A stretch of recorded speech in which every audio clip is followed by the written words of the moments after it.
Good evening. Welcome. JPL back on your screens. It's week 3, so we're getting into the meat of this tournament. It's a hell of a buzz going on tonight. I've spoken to a lot of the players this evening, so I hope you're going to have a great night watching some of the best young talent we can find. We've got the usual crew, so we've got Carl standing by for a bit of comms tonight as well, and we've got the team here. It's really taking shape now. I think the JPL is starting to become something that's talked about with the Advanced Tour and the Girls Series this weekend. Lots of darts to watch over the coming days. I'll tell you what we could do. We could have a little look at last week.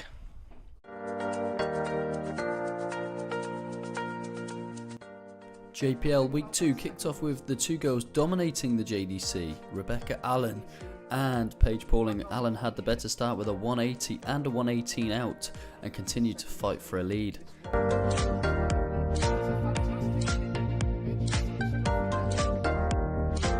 Deciding leg, 148 checkout to steal a point, and Paige Pauling says no problem. The first boys game of the night, Lewis Cook against Lex Paeshuyse, and it was Cook who came out the blocks flying with a 14 darter. However, the world champion is always going to be there after narrowly missing a 134. He took out a 113, but it was Cook who took it in the end with another 14 darter.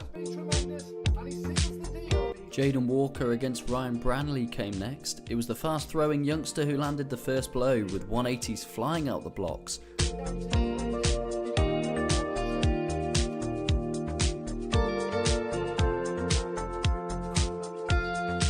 Branley eventually found his rhythm and showed why he's the only player in the JPL to win a development tour with a cool 68 finish to wrap it up 5-3.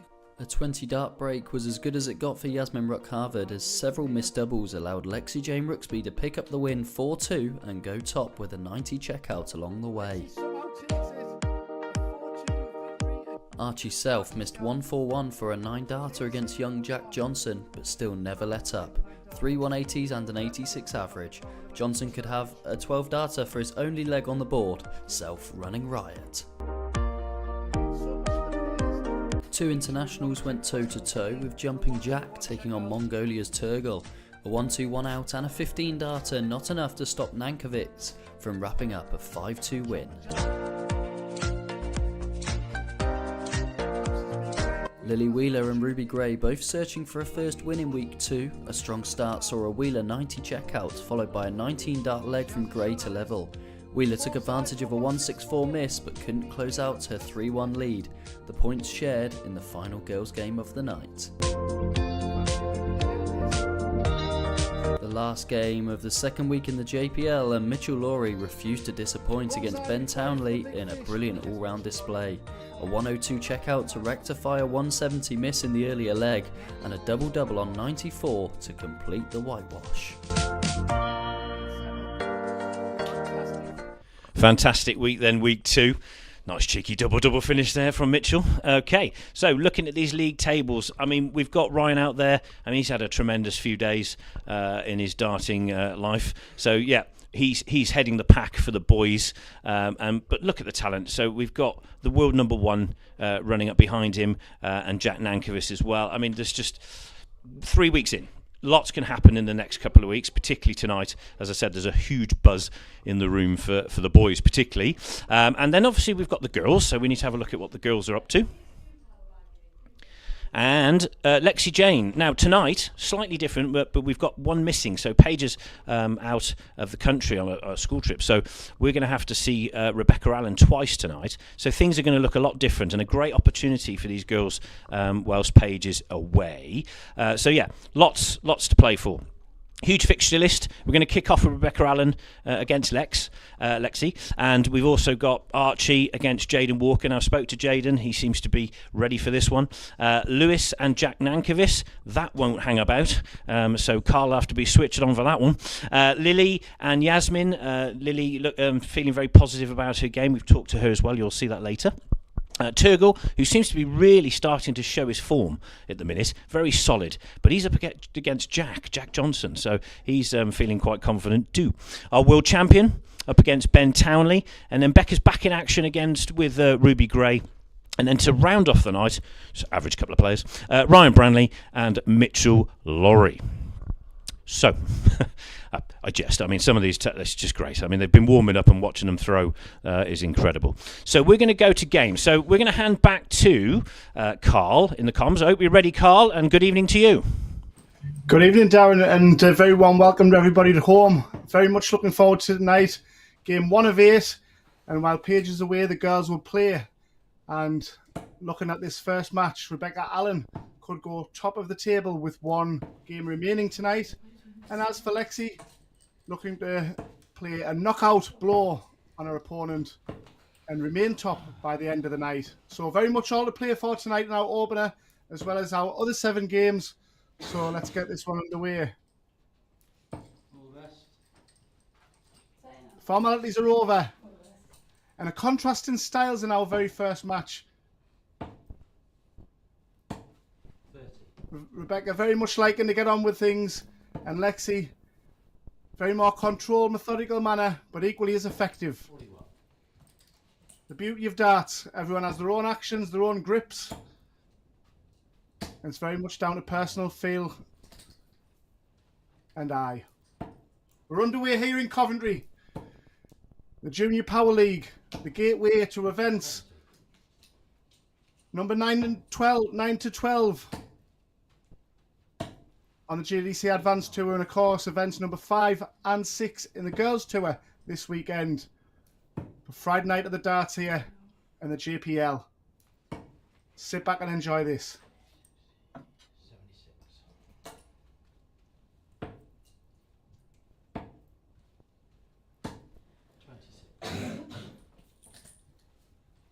Table topping Lexi at the board now.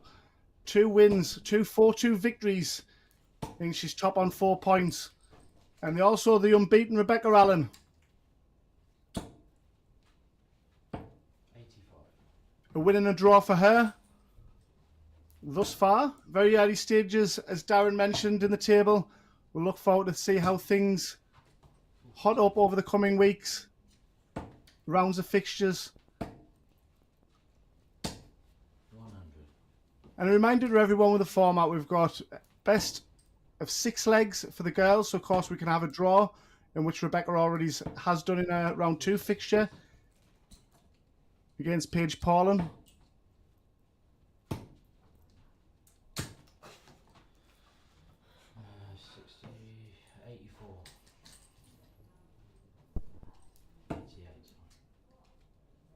Slight mishap early there, but still gets the score down nicely. 33 remaining when she comes back. Lexi out of sight on 195 minus the 60. So double 16 for the opening leg for Rebecca Allen. Our Irish international looking to take charge against Rushton's finest. The correct way to go, of course, on the bullseye with a first start there from Lexi. 2 hits for Rebecca Allen. She gets off the mark. And that'll breathe a bit of relief to get off the mark on the opening leg. And for Lexi, not been playing the game long, but a fine talent, and she'll know she has the darts in leg number 2. So it's a bit of a free shot on that first leg to try and break It's a bit like tennis where you opt to serve or receive first.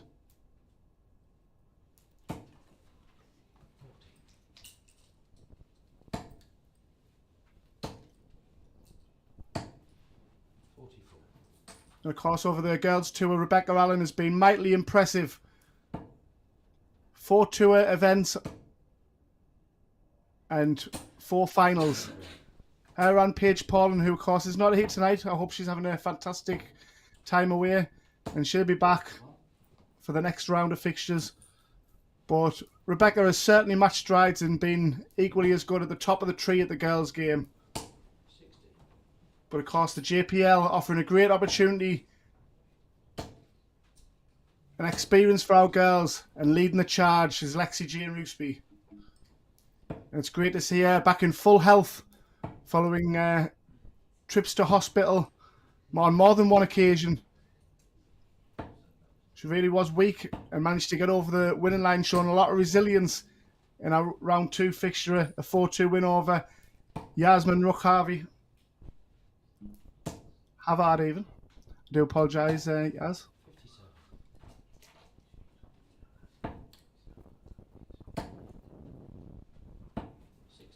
So unable to take out the 1-5-6, and Lexi with a more manageable 1-2-4, but unable to take it out now following that 5.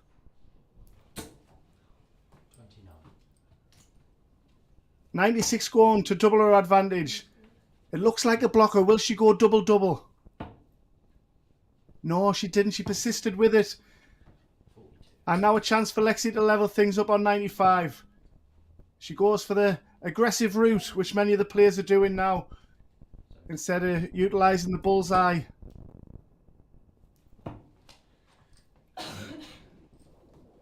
lot of players opting for the double-double as well if the singles only hit. And it is 2-0 to Rebecca Allen. And she's 2 legs away now from going top of the table, replacing her opponent at the top.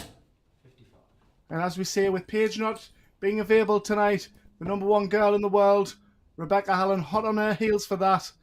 And 2 wins tonight will secure her top spot by the end of the night. And it's a very, very busy night for Lexi-Jayne, of course, because a short trip across the A14 from Rushden. But following this match, she's jumping straight in a car with her dad to go play for Shabba's Super League team down at the Windmill. So both of them in action for that.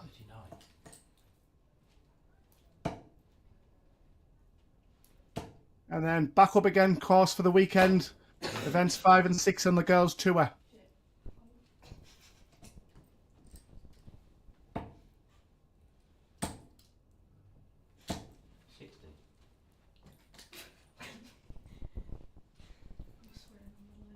Great camaraderie, as you can see, between the girls. And I've been speaking to Joe Wheeler earlier on, and it was pointed out how I've noticed the temperament and the composure of the girls and how everybody gets along. And he highlighted how the mix between the girls and the boys on the tour get along so well together. Chance of a 180 for Lexi, and that's great to hear that.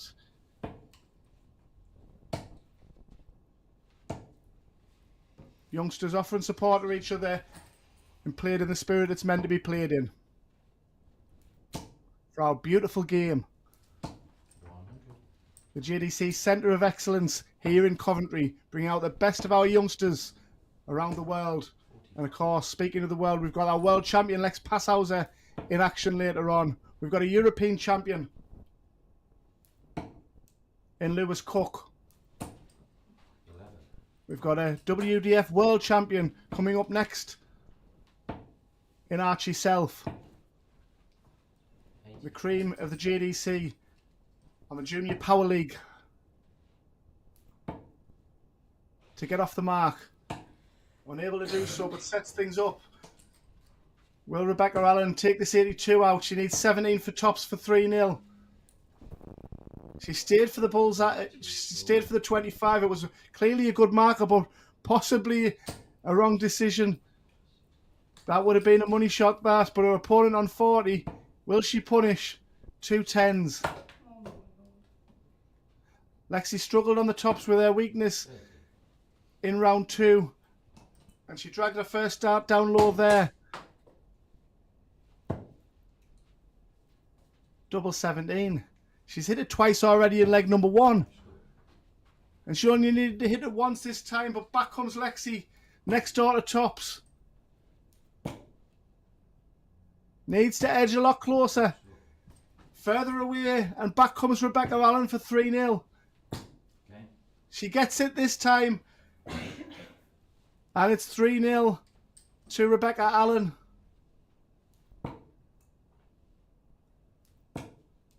And an opportunity there to get off the mark, but Lexi will go about her work and hope to get her way back into it like she did in round number 2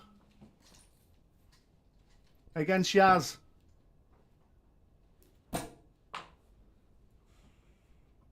And those are the type of things that happen when you're 3-0 down, not 3-0 up.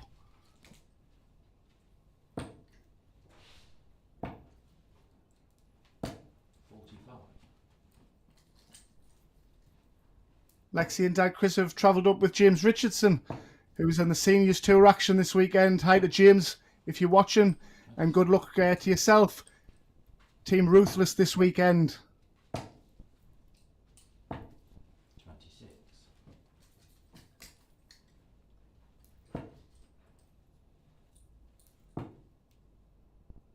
You've got to love Lexi's nickname, the Knockout, and the shirt. Fantastic.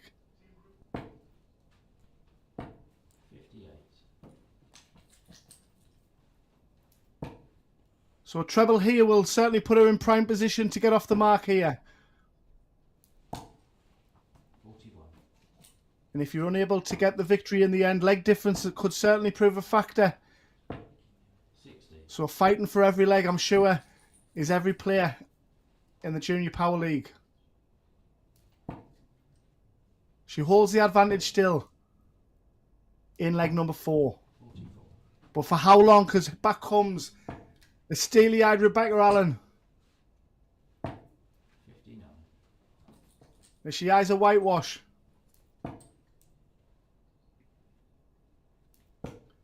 Lexi, who's 5th on the girls' order of merit for our Saturday and Sunday darts. Rebecca in 2nd, as we mentioned, 4 finals. 1 victory and 3 losses to Paige Paulin in that. And as for Lexi, she's had 2 quarterfinals and 1 semi-final. So consistent stuff from these 2 girls.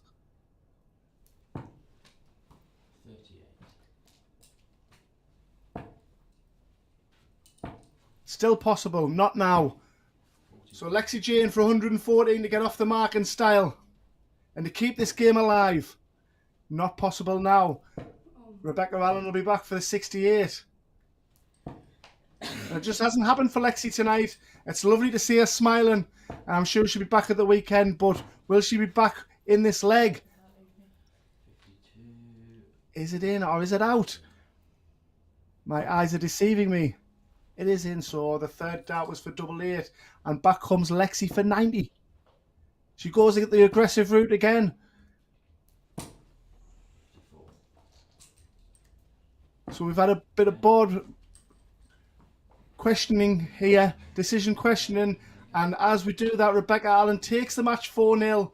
She goes top of the table. Lexi, of course, will be back in round number 4 and hope for better. But it's Rebecca, 1 from 1 so far. She's got 1 match to come.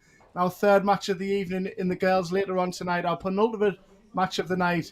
Rebecca Allen wins 4-0. Stay with us, folks. Couple of minutes break, and we've got Archie Self taking on Jaden Walker. This one should be a cracker.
checker.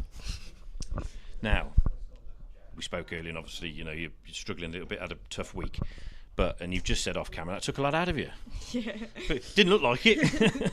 You played really well. Tired after that. It does drain you, doesn't it? I mean, if you're not on your ball and that energy that you need to win a game, to zip, you did really well. So you must be pleased with that. Yeah, it's definitely a relief to just get a kind of clean sweep. And people can't see probably, so we can see the fixture list over there, and you're like, oh god, another 5 games to go. So what are you gonna do now then? Is it a bit of practice? Just gonna try and rest? You know, you've got to manage that. That's the name of the game now. Go drink and then go upstairs and then practice closer to the time. Of course. Well, that's it. That's what you got to do. I'm not going to keep you any longer because I know you're struggling tonight, but you did really well to zip. Nice 4-0 one. Come on, got to be happy with that. Yeah, thank you. All right, no worries. Thank you. She's not well, bless her.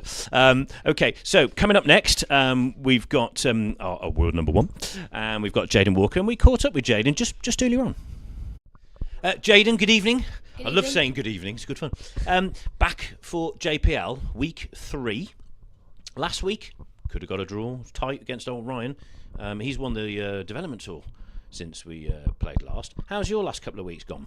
What have you been up to? Yeah, it's been alright. I had a local tournament on Tuesday. Beat Ryan Finesse in the final 4-3. Played quite well all day on that tournament.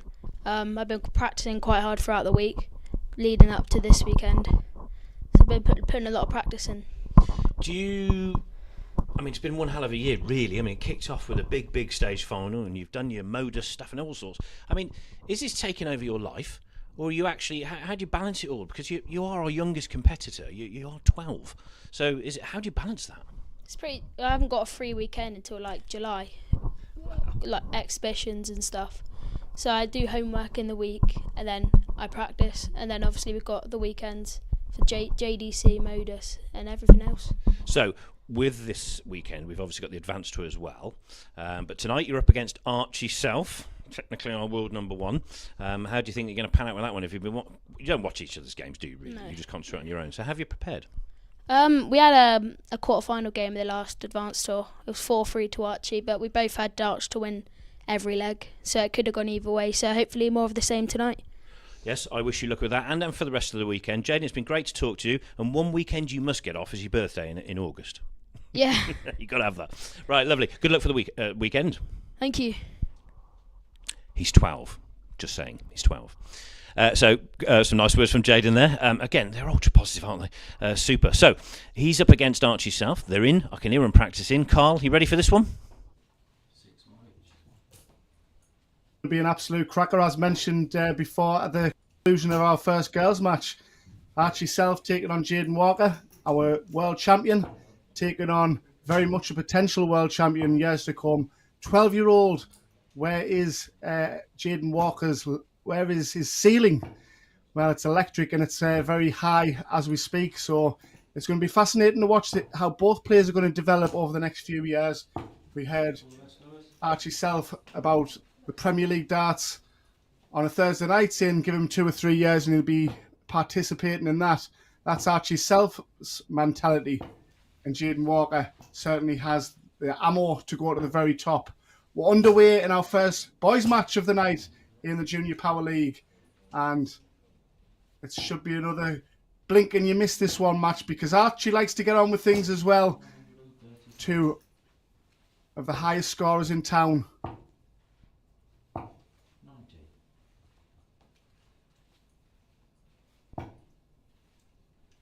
Jaden mentioned in the interview, great questions and support there from Darren as always. How it was edged out in a 4-3 thriller with a could be a draw tonight. It's a best of 8 for the boys, of course. And I expect this to go 5-3 either way, or if not a 4-all blanket finish.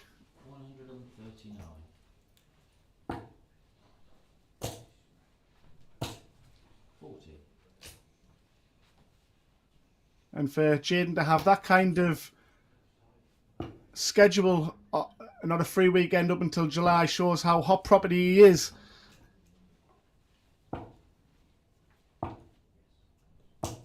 You only got to look back at last year's modus influences. how he rocketed to stardom in that. And of course he's got... Well, he will be back for a 157 here. We saw 145 spectacularly taken out on the motor stage. Will he take out a 157 here in Coventry? Not on this occasion. But he will be back next month for the 2025 edition of the Influencers. So I will be keeping tabs on that personally. As Archie Self gets off the mark, wins the opening leg. Hold a throw. Back comes Jaden. Of course, 2nd and 6th in the table.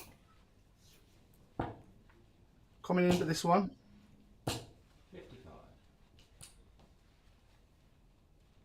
Just double checking on that league table there. 2nd and 6th. But of course, 1 point separating the two of them. 60. So if Jaden can get the victory, he will move above second placed Archie.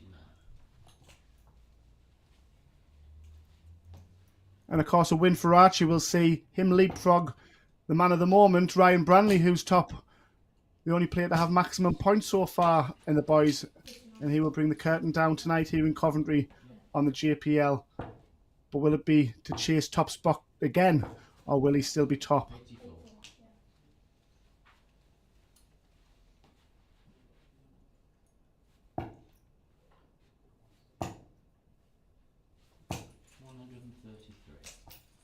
Big two treble visit there from Archie. Jaden on 203. What's that? So 38 leaves you 165. Craved a treble 19 there with his first two darts, didn't he? Especially two. That would have been a nice leave on 70 if he was able to do that. But the power scoring of Archie Self is starting to show now.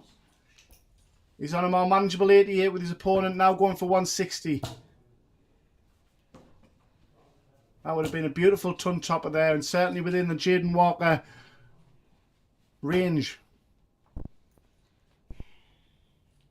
Treble 17. Oh, he's the wrong side of the wire. So Jaden will be back for 100 to level things up.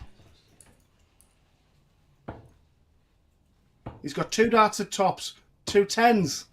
Gets a lovely 100 check out. And we've got a level game. That was brilliant darts there from Jaden Walker. 140.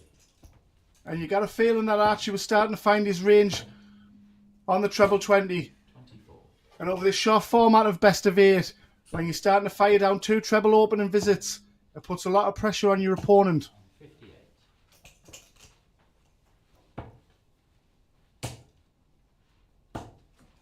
Even with the explosive darts of Jaden. And I felt Jaden in the round 2 fixtures when he led Ryan Branley. It was a brilliant open to the match, but he seemed to lose his way slightly in the middle, and both players struggled to get the point or to get the 2 points. But Ryan, with his winning mentality at the minute and extra experience, managed to figure things out. But Jaden in the first half of that match was fantastic. So let's see how he holds the pace here and his consistency levels. 57. Still averaged in that match 85.64 against Ryan Branley. Both players matched strides in our match fixtures with 3 180s apiece, 96. demonstrating their heavy scoring power. There was a 13 darter for Archie Self amongst that, as he averaged 85.79.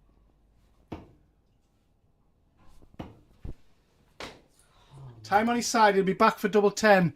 Jaden Walker looks to apply the pressure. 81.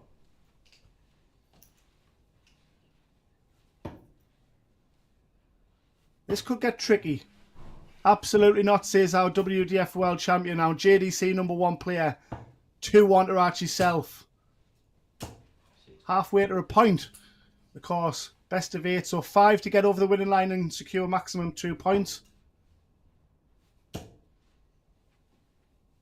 And a draw, of course, will keep Archie unbeaten. But no one wants to be tagged as a draw specialist, 97. especially when you're world #1.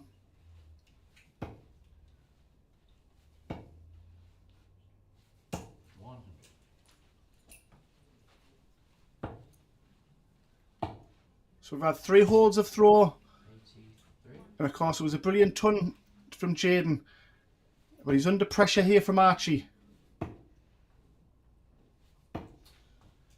who's temporarily wrestled the throw of advantage away. But back comes Jaden with a dry visit from Archie. He should stay there if he's got the angle for it.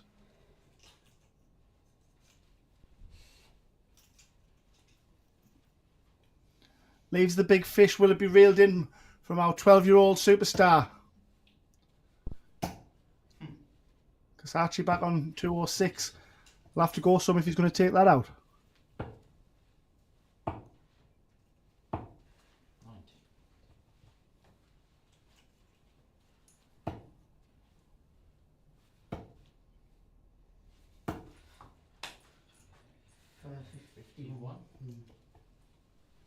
So he's took out the ton. Can he take out 80 to go 2-2?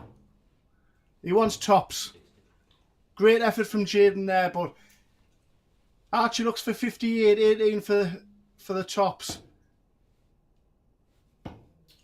Clear view at it. Great for a lefty. And a fantastic take for our first break of the evening in our boys opener. Probably an unexpected one with Jaden sat on 80.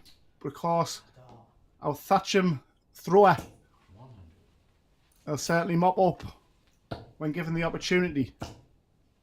131.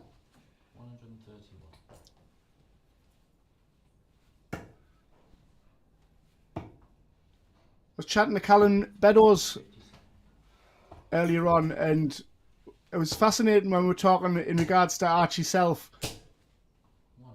And we're discussing how when they play each other they use opposite hands, because Archie Self, he mentioned, does everything right-handed apart from throw darts. So he's the Rafael Nadal of darts. Fascinating stuff.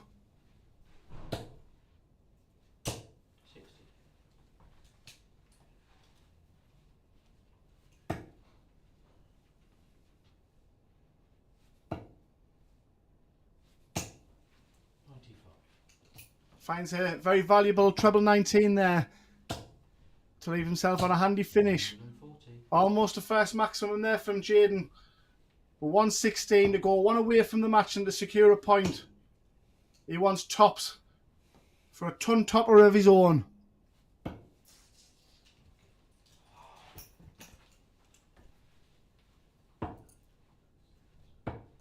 $20 for tops. Okay.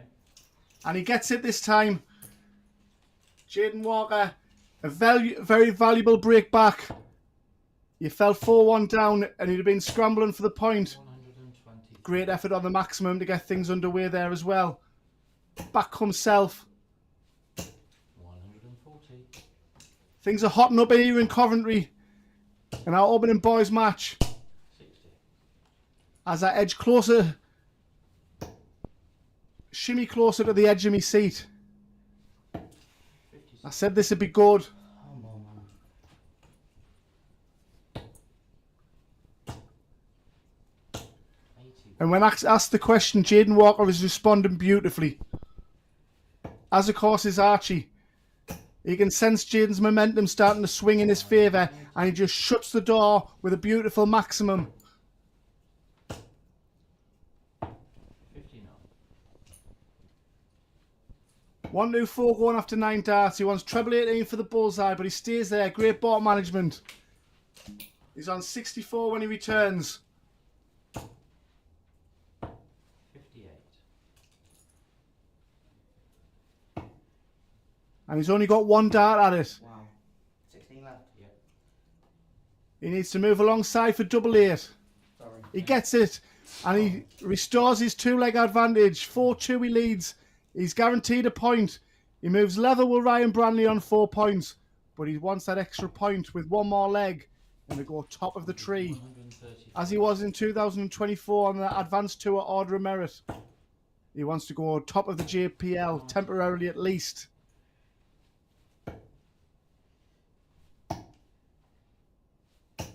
58. And as for Jaden, in the opening day following our last JPL evening. It was 2 semi-final performances on the Advanced Tour, so that was his best efforts to date. And he had a quarter-final on Sunday to close things off.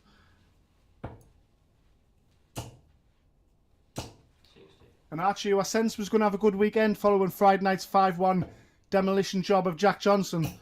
He reached the semi-final of his own in event number 5. But it'd be 5 and 8, of course it was, yes. He's sat on 70 for the match now. World number 1, Archie Self. He wants tops to wrap things up.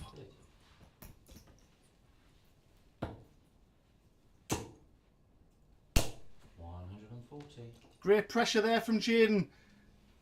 54 if he comes back, but Archie Self for 5-2 victory. Game shot. Moves nicely on to 5 points. Archie Self wins that one. That was a tricky one. And he's overcome the Jaden Walker obstacle in fine fettle. And he moves top of the tree, an 85.96 average. And he's top on 5 points. Jaden will be back, of course, this weekend on the Advanced Tour. But it's Archie Self. And next, of course, we've got Lewis Cook taking on Jack Nankervis. This should be another rapid-fire contest. Stay with us, folks. It's coming up very shortly.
Mr. Self. Top of the tree now after that. Did you know that? Well, I mean, Ryan's got to play yet, so I knew if obviously playing first, then it would give it a little bit of a boost and hopefully put some pressure on Ryan. You played well. Feel good to you, or is there some things you could? You're not looking like you played that well to your standards. No, not really. I mean, on Tuesday I was struggling a little bit in a vault, and then I found a little bit of form, and then it happened here again because I started slow and then found a little bit near the end. We had another wow moment. We're getting a lot of these with you. It's like darts flying everywhere. Wow, wow. But you landed the double 16 and you go, wow. And it took a step back. Ping, double 8. I was a bit nervous because obviously I know how good Jaden is. Yeah. He's been on Modus for the Modus influencer thing, so I know he's a good player. We all know how good you are, though. So, Archie, top of the tree, world number 1, all looking good and enjoying yourself, looking very smart with your tops and all that. What do you do when you're not playing darts? Nothing really. Literally just do nothing. just darts and nothing. Just sit there and just like do nothing. Obviously, you must do something. So, outside of these events, you've mentioned vaults and what have you, and keeping the practice going. Do you practice as well as doing all this darts as well? I barely practice. I normally only practice if it's like a Tuesday or a Wednesday or a Thursday. So. Okay, right. Ultra talented then if you can do that. Some of us have to practice for hours. Right, lovely to talk to you. Top of the tree, and I wish you all the luck as well because you've got the Advanced Tour as well. And on that subject, you can go, my friend. I've got a little announcement to make. So, you're right there. I'm kicking him out. Yes, right. Advanced Tour I mentioned. A little bit of a change coming up. Because of the talent and such an immense amount of children playing the sport, we've got such a plethora of talented youngsters. So, we're going to increase the Advanced Tour. It's going to go to 64 players. Yes, we're going to double it. So over the years, we've had 32 of the best players we can find across the world through Q schools and all sorts. We're going to go with 64 players. Now, the bonus of that is not only for that, but for the Foundation Tour as well. So currently we're in phase 1. We're going to up that to 8 tour cards available now, because obviously there's more players to go into the Advanced Tour. So if you're on the Foundation Tour at the minute, top 8. You get a world spot as well in the top 8. And the fact that you get a tour card means you can play in the Worlds the following year as well, in 2026. Phase 2, because of the so many of you wanting to join us, we've had to put a second phase on of the Foundation Tour. Another 8 cards, another 8 world spots. So technically speaking, that's 16 cards, 16 world spots, and you can play, obviously, by virtue of getting your tour card next year in the World Championships. Now, all this information will be on our website very shortly. I think they're ready to press the button on that one. It just shows how this game is improving. These kids are immense. The standard, I mean, you're just going to look at the standard here, 80s. I think every player's got 90 in the top 3 in their averages. These guys and girls can really play. So some great news for everybody there on the Foundation Tour, but particularly for next year's Advanced Tour. Now then, let's get back to some of the action that we've got here, and you can watch them play. Next up then, we've got Lewis Cook, our European champion, and Jack Nankervis. And we caught up with Lewis just before we started. Lewis, good evening. Welcome back to week 3. We're off air then. We just had a little laugh and you said, I'm always being interviewed. I said, yes, that's because junior darts is so popular and you're a European champion. You've got to milk it. So, ready for this week? What you've been up to in the last couple of weeks? Have you been playing some local stuff? What's been up in your world of Lewis Cook? After the win against Lex last week, I've been hitting the ball even more. Doing really well, like local league, Super League as well, especially this week as well, Super League. Do you do a fair bit of travelling, or is a lot of this in your local area? Bit of 50-50 really. There's a lot of travelling and a lot of not. Just wherever the tournaments are, I just go to it. Something very important for youngsters that are watching this, because there are a lot of them, these JPL events, that there is a lot of travelling involved in the darts world. And how do you manage that with, you've got school, obviously, and other commitments, and do you just throw everything into your practice in the evenings and weekends? Yeah, this weekend's a bit different. Obviously, just here tonight for the JPL, and then just 2 events tomorrow, and I'm off to Spain Sunday, so it's a bit different this weekend. Okay. So, family holiday? Darts. But there's no darts until Monday, so I'm all good. So there's no darts Sunday, so I'm all good. Good man. Right, so who we got tonight then? Got old Jack Nankervis. Quick game. Usually, I was going to say this is going to be quick for those that are watching. They're going to have to be over in about 4 minutes. No, but you guys do rat-a-tat-tat. You don't muck about, and that fast rhythm, something that. Is that going to stop you making errors? Do you stop you thinking? I mean, where does it come from? Where is it just completely natural? Just keep your head in the game. Don't get yourself distracted. Make sure, as is a quick game, make sure you're even more focused than what you would be normally. Well, I'm looking forward to it. So, good luck for tonight and good luck for the weekend. Enjoy your holiday, and we'll catch up with you next time. Cheers, mate. Right then, ready for another? So we've got Lewis, 8th position at the minute, could do with a couple of points here, and Jack in 3rd, playing with a very good steady 90-odd average there. So they're going to be quick. Carl, you ready for this one? I'll say I'm down. That's this one, like I say, blink and you miss this. We've got a European champion taking on JDC Advanced Tour, runner-up last year, England Internationals, and for me, these were the 2 best performances of round 2 fixtures. Lewis Cook, of course, as mentioned, 5-3 against our JDC world champion Lex Paeshuyse, and Jack Nankervis beating Turgel of Mongolia with a 90.22 average. Jack, of course, has eclipsed that average in one of his matches. I'll touch on momentarily what was a Super Sunday for him on events 7 and 8 of the Advanced Tour. But it's been an electric start for Jack in the JPL so far after 2 rounds of fixtures. And we're underway. A second boys game of the night. A very unlucky 120 there from Lewis Cook.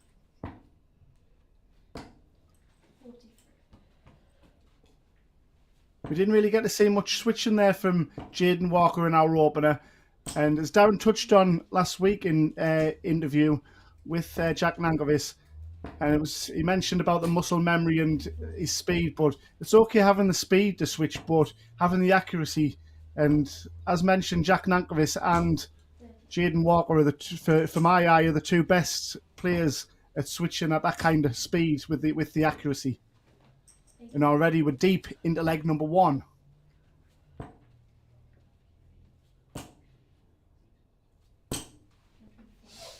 Nankervis first to a finish, but a beautiful 140 there. Leaves Lewis, he'll be back for the 80. We've seen Jaden Walker take out the 80.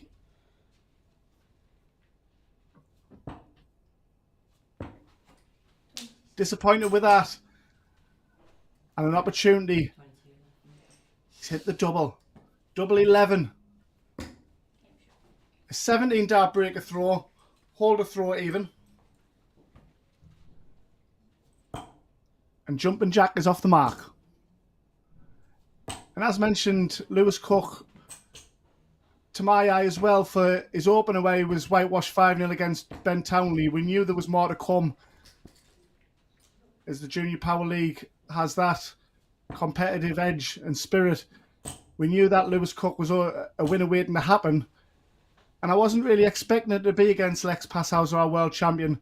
But his body language, his attitude was absolutely second to none.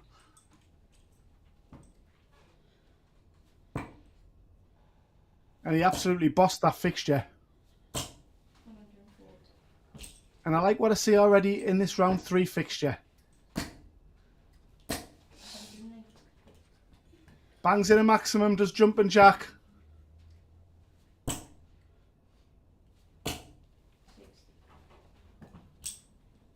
The last round of fixtures certainly showed why Lewis Cook is a European champion.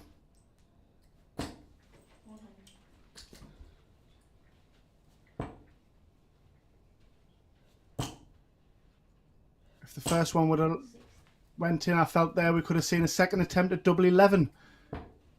96 going, however, 2 18s. A tricky one on 9s. One of the most awkward switches from 18s to 9s on the board. Oh, you idiot. 34. Jack's back. Goes directly at it in middle of the green bit. And our first break of this match. 2-0 to Jumping Jack. And as we mentioned for Jack Nankervis, who of course is a winner waiting to happen in the 2025 JDC Advanced Tour. Well, it was a Super Sunday for him, winning both events on the final day of the weekend. Averaged 101 in one of his matches. That was a quarter-final, 101.92 over Jack Pete, who had a great weekend as well. Our April fixtures of the Junior Power League. And of course, April, the vaults are here. Robbie at juniordarts.com. Get on board. Get in sharp because limited spaces are available. Come into a venue near you.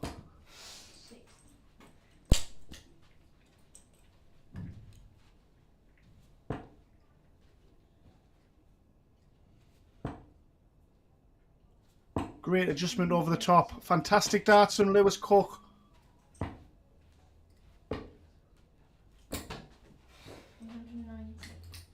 Beautiful darts as well from Jack. This is every visit. Consistent stuff. Friday night in Coventry. Can't be done now, so to get off the mark. 72 going. Keeping John Molyneux on his toes. Which way will he go?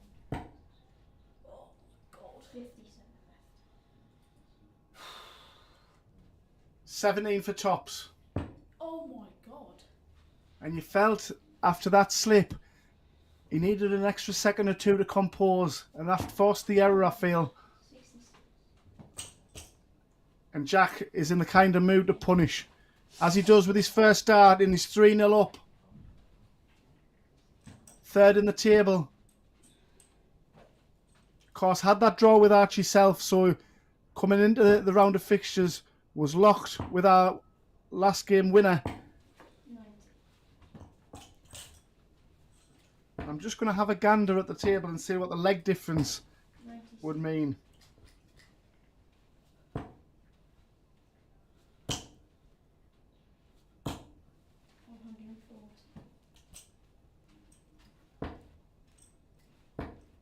It would need a whitewash to go top of the table. Jack, of course, miraculously came back from 4-1 down in our opening night of the JPL. What a performance that was to secure the opening draw of our inaugural event.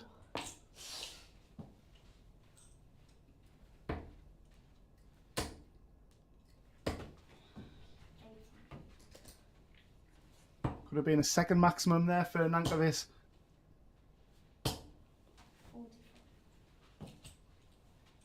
And the door's ajar here for leg number 4. After that, trebleless visit.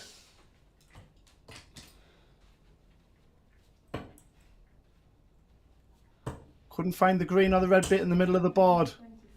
But brilliant recovery from Lewis Cook. 156, you feel's got to go.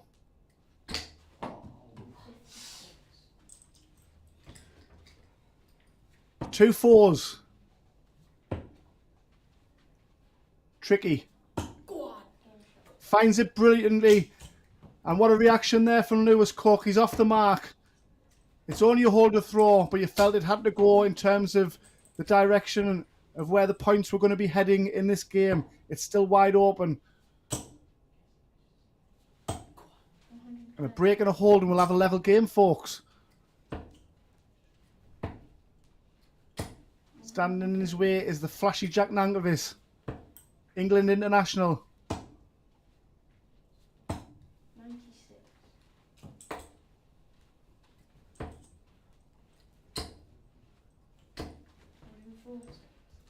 Rapid fire indeed. We've got a hell of a contest on our hands here. Brilliant fight and determination from Lewis Cook.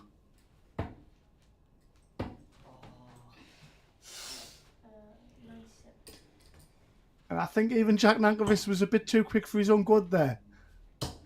Is that possible, Jack?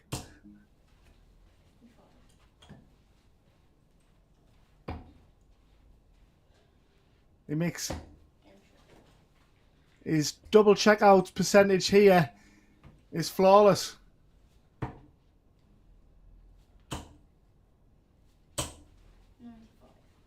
He makes Rapid Ricky Evans look like Dennis Priestley.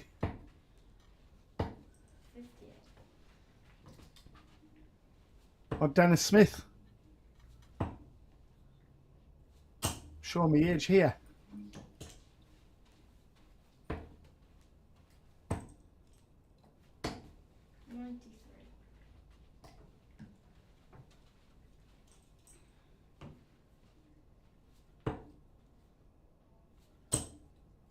This has been brilliant darts from Jack Nankervis. Bordering on a 90 average. And he knows he's got to perform at them kind of levels against Lewis Cook. We said how would Lewis back that victory up against Lex Paeshuyse, and he's done very little wrong to be trailing 4-1 in this contest. It's just been granite again from Nankervis. Lewis, of course, has the weekend still in his sights. 18th in the JDC Advanced Tour Order of Merit. He'll be certainly looking to break the top 10 following this weekend. It's been a slow start for him in terms of where his abilities lie. And as Darren's mentioned in an interview, the breaking news that there's going to be 64 places on the Advanced Tour, further opportunities to progress from the Foundation Tour, and world spots available. Fantastic news for our youngsters. 167, take a bow, Jack Nankervis. What a conclusion to our match. As good as the big fish in my eyes. And Jack Nankervis wins 5-1 against Lewis Cook, who admires from the back of the hockey. Great spirit once again from our youngsters. Jack Nankervis moves level at the top on 5 points. Stay with us, folks. We've got our second girls match Coming up, Lily Wheeler will take on Yasmin Havard. A couple of minutes away, folks.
So you should be smiling.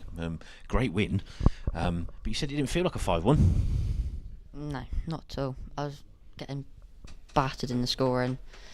My finishing kept me in the game for the first few legs. After I got the lead, it just felt a lot more comfortable than it did in the first few legs. Are you one of these? 'Cause you do sometimes go off really quickly, but do you find you have to grow into a match, or it doesn't matter to you? Just go straight off and when you're ready, you're ready?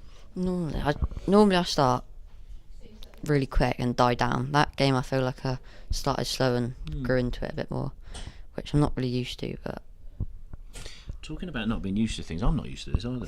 The fact you can get a draw. So when you've got that fourth leg on the board, do you think, oh, I've got a point? Or do you actually it doesn't come into your head, because we don't do a lot of this really, do we? You know you've got a point, which can either it makes you relax, and then it depends if you play better when you relax, or you start to miss a few more things when you're relaxed. I guess the only time it isn't relaxed is when it's 4-4, because it's a draw and you've done. It's just a different concept, having the draw. Coming away from here, life. What have you been doing much in between? How's life with you in your darting world outside of the JPL? Not really done a lot recently. Vault series has just finished. Starts again in a couple of weeks. I assume you win all those. I get a lot of them. Of course you do. Super League starting next week. Winter's just finished, so a lot of darts is coming. Cool. Well, if you keep hitting 167s, you can't be doing that bad. There was a couple of those you've had in the last week or two, isn't it? Yeah, I took one out in the vault 2 weeks ago. Took one out there. Never know, could be a new favourite finish. We do love a big finish like that. Anyway, well done, Jack. Congratulations. I think that puts you top. Yeah, we'll have a look at that and I'll look at the tables later. And good luck for the weekend, because obviously we've got the advanced tour as well. And we'll see you next time. Thanks, buddy. Cheers. Okay, next up, some girls now. And Lily and Jasmine. And we caught up with Lily just before we started. Right, Lily, week 3. Yep. Getting into the meat of this JPL and the girls series. So, how did things go last time out? Yeah, they went all right. I want to do better this time, obviously. Try and get further every time. Okay. And in between that, we've had a couple of weeks between, a bit of a foundation tour as well. Yeah, one game on that. Just taking it as practice for girls series. Oh right, okay. So girls series takes a lot of your focus. Yeah. I was talking to the other girls actually.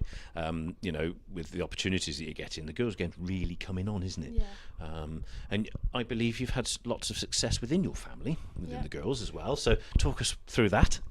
Well, Lola got her first win at the foundation tour. Congratulations, Lola. Woody got to semi-finals, and then Dylan Moran from our academy won one of the tours. So. And do you? Stupid question, I know, but you obviously support each other. Yeah, of course. Yeah, of course you do. So it must be great to go back to the academy night when you must be, everybody's talking about it and inspiring all the others to have a go as well. Yeah, we've got I think 2 more girls coming onto the girls series from our academy. Yeah, and obviously we had Matthew came from our academy to foundation tour this time as well. Wow. Great stuff. Yeah. Eh? Joe's doing a good job, isn't he? Or it's your mum, probably, is it? Yeah. No, it's great. No, it's great to see, because it's a great example of how, you know, even though you are a family, you've embraced all these other children, and even now doing a girls' night planned as well, haven't Yeah. you? So, you know, ambassador you are. That's what you are. Right, who we got then? Week 3. Lily, you're up against Yaz. Yep. Okay. You're ready to rumble. She is. Are you? Yeah, going to have a practice upstairs in a minute. Yes, I'm keeping you from that. I do apologise. Hey, look, have a great game, have a great weekend, and we'll catch up later. Thank you. There you go then, some lovely words from Lily. And you may have noticed in that last game, Woody. Thanks to Woody for marking that game. He's really good at that. So thank you to Woody. We've got Josh back in there. Carl, you ready for this one then? Born ready there. Cheers, Darren. And looking forward to this one indeed. 2 players who'll be looking to get off the mark on the Junior Power League. Of course, we've got our first point from Lily secured in the round 2 of fixtures. Yaz has had a tough start, playing Paige Paul and coming into tonight table topper Lexi-Jayne Rooksby. But this is certainly one that both players will be eyeballing the first victory.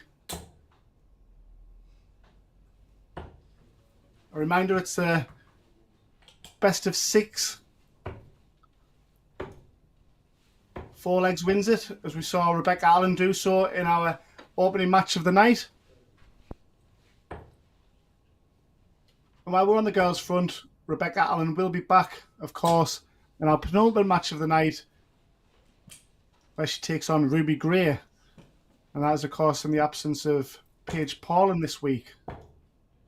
Paige, of course, will be back for the next round of fixtures. But it's Oxfordshire's finest taking on one of the top girls in Wales.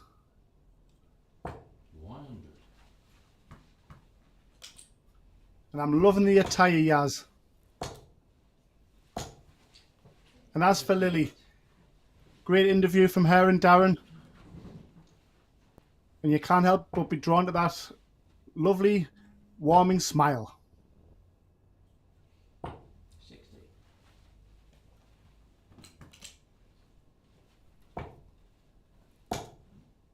Lily mentioned the hotbed of darts that's going on in the Wheeler family.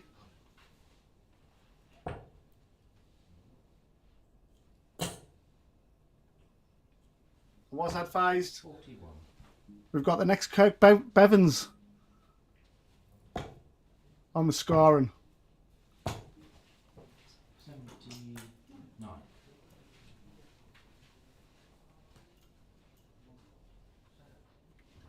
Woody, you reached his semi-final. Lily's brother of the Foundation Tour. Great inroads to his young career. A fantastic mathematician. 139.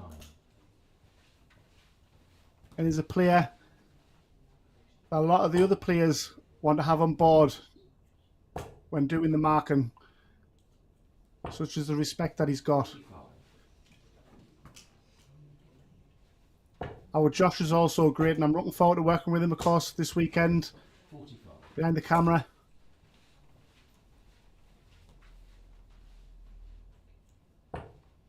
On the advanced tour, 9 and 10 tomorrow, 28. 11 and 12 on Sunday. That all gets underway from 11 a.m, folks. 2 rapid fire tournaments, one after the other, and of course, featuring amongst that, the back end of the day will be our girls' final. 167. While Paige is away, the girls will play, and it's a great opportunity to see a new face in the final, because of course all 4 finals have been represented by Rebecca Allen and Paige Paulin. So we're going to see a new face on Saturday and Sunday. At least one. And an opening leg take there for Lily Wheeler. Very confident start.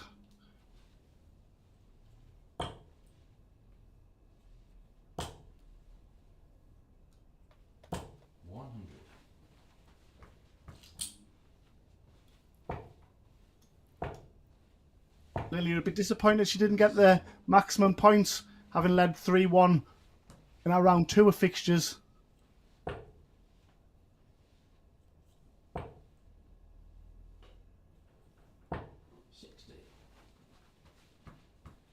She sits 8th on the girls' tour at the minute, following the 4 events. While Yaz has been rock solid, Mrs. Consistent, she's 3rd on the girls' tour. And of course, Lily, 125. how she featured in the JPL very first event. She came through the qualifying and that, so congratulations. She was our sole qualifier in making it to this JPL series. Tough feat in itself. 60. England international now at academy level. 100. As Yasmin Havard looks to take out the 156. We've seen a ton topper for her in round 1 of our fixtures. Unable to do so on this attempt. And it's Lily's attempt at the 134. We saw a box office 167 to conclude the match there from Jack Nankervis. What a performance that was from Jack, backing up his events 7 and 8 on the advanced tour. And his round 2 fine display. He's going to be one of the leading lights going into the weekend. Great effort there from Yaz on the 130. The baby fish was nearly reeled in.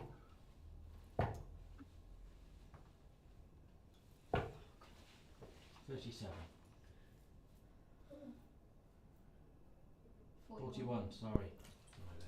Josh, come on. Where's Woody when we need him? Only joking there, Josh.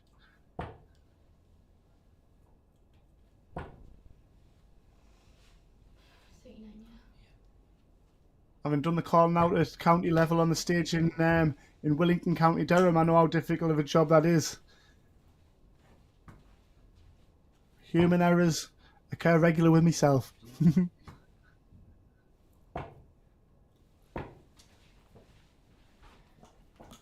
So that was an opportunity to double our advantage for Lily Wheeler.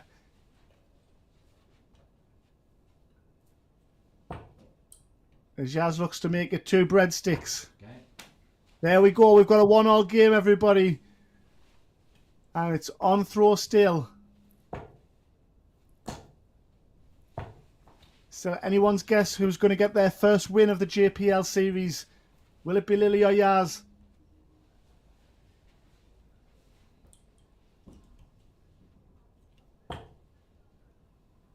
It looks very evenly matched so far. 45. Yaz, of course, is a Welsh international player. And we mentioned it was great chatting to 41. Joe Wheeler, which is, of course, Lily's dad. And he was giving us a heads up on a few things today. Mentioned the England international. She was alongside Hannah Meek, Leo Howard, Jack Nankervis, of course, who we've just seen. Northumberland's Daniel Stevenson, who I know well. Joe Westby, who features on the advanced tour. George Booth and Ben Gamble. So that was the Team England champions of the Nations Cup in 2024. Well done to Team England 81. for winning that.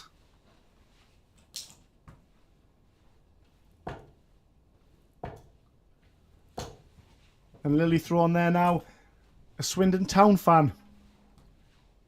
How are Swindon doing this season? Surely they're too good for that division. But my eyes are firmly fixed on the league below, the National Premier League, being a Hartlepool United fan. I still remember the days of the aeroplane celebration of Jan Åger Fjortoft. The very first Premier League. And the boggy pitch at the county ground. 100. I assume it's improved quite a lot since them days. 29. So this is a eyeballing opportunity for our first break of the match. 111. She's got time on her side, but ones won't help. 24 scored. 92.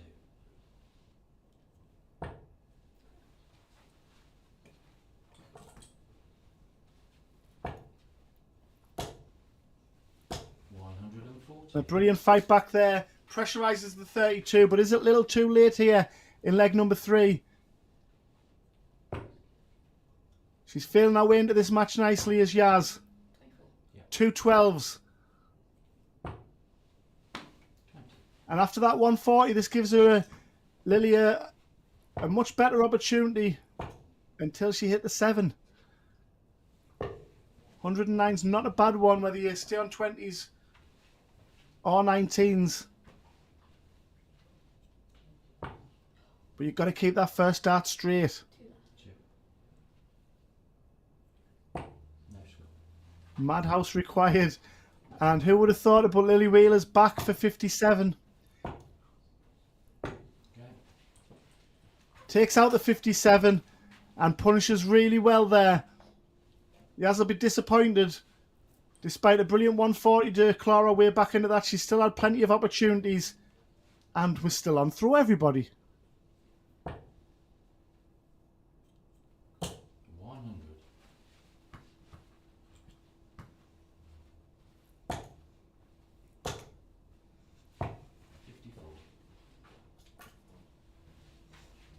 And seeing as we've mentioned Yaz looking glamorous at the hockey, we'll give Lily a good mention as well, because one of our local sponsors is Ink Apparel and they make her shirts. 41. Done in the Coventry blue. Sky blues are certainly in town.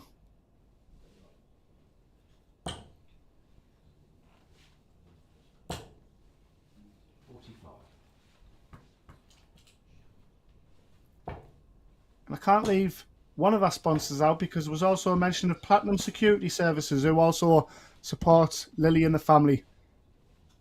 So I wish them the very best, as I do for Lily this evening and the rest of the JPL and weekend. And of course for Yaz, who looks like we're going 2-all in this one.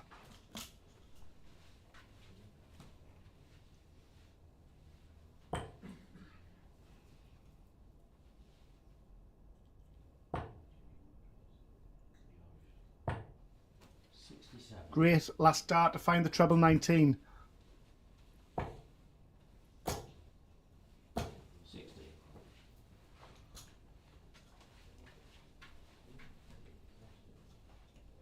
One for 8 going. We saw Paige Pauling do that to secure the point against Rebecca Allen in round 2 of fixtures. But Yaz will be back for 90 as she looks to level things up here. 87, yeah. 68. Time on a side with Lily back on 2-2-2, but we know the power scoring that Lily does have. So that advantage can evaporate in fairly quick time if Yaz doesn't take care of her work here. 95. Great last start as well for Lily. So 64 going for 2-2.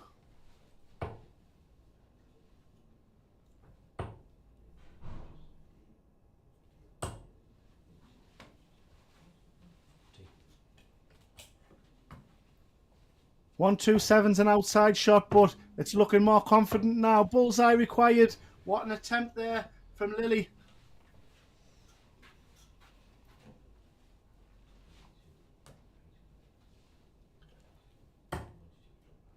Great marker. Beautiful slide in, and we've got a level game. And after 4 legs, there's nothing to split this pair, and it's a best of 2 from here. Will we get our first winner, or are both girls going to be happy to walk away with a point? This leg's crucial. We could see a lot of nerves in this one, or are we going to see one of our youngsters take this one by the scruff of the neck?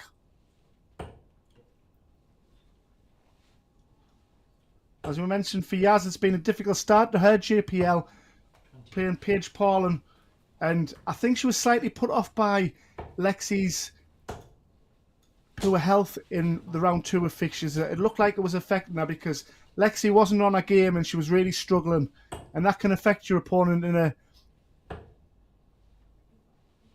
negative manner in terms of having the momentum and focus. She means business tonight, and there's very little to separate them in the averages, the scores.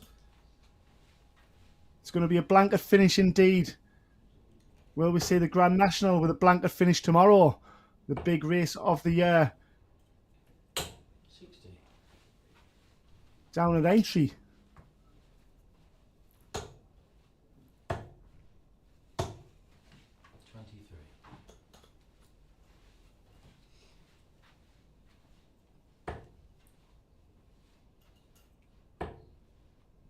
Who'll be dancing on the streets in Bootle tomorrow, and who'll be dancing on the streets in Coventry after this one? It's anyone's guess still.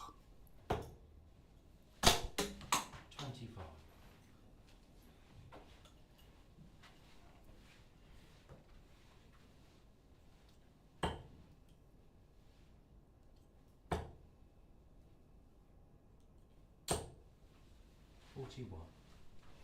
And again, commenting on the temperament of our boys and girls. They're loving the focus that's been displayed here from both girls. Of course, there's going to be slight reactions when there's a stray dart on occasions, but this is very, very good tunnel vision focus from both of our girls. Played in a brilliant spirit.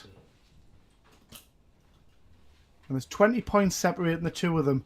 But Yaz didn't have the darts here, so there's an opportunity to break and throw for the match. Will we see one of these two girls 38. make our advance to a final on Saturday? They're more than capable, of course. Lily's a former winner on the girls' series. 66. And as we mentioned with Yaz, she's been rock solid with 2 semi-finals.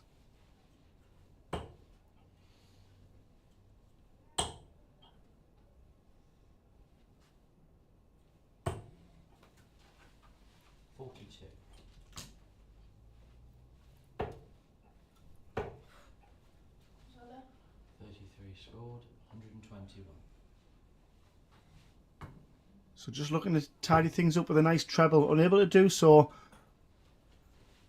And Yaz eyes up the Shanghai checkout here.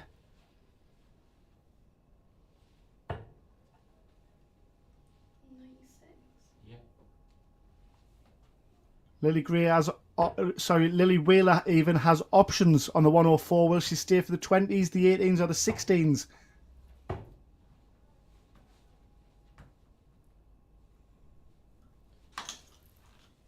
Treble 19 or treble 15 should be the call here on 81. 62 when she returns, if she returns, because Yaz is on 95, and will we see a bullseye first dart, or is she going directly for the treble 19 and double 19? She totally goes against what I was saying, and why not? That's why I'm sat behind a microphone. 37 scored. Sure, that 15s route was a popular one from Van Gerwen at one point.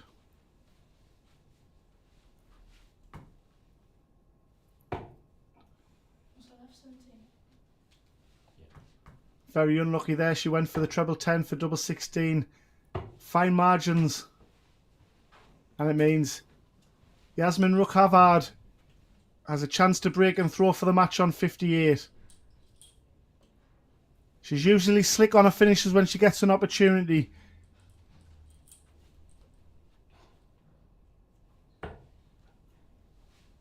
Double top 2 in hand. Friend or foe that. Doesn't look much of a marker. No score. No score. I says there's a lot to play for on this one. Could be a lot of nerves and jitters. Can Yaz tidy this leg up? Nice marker again.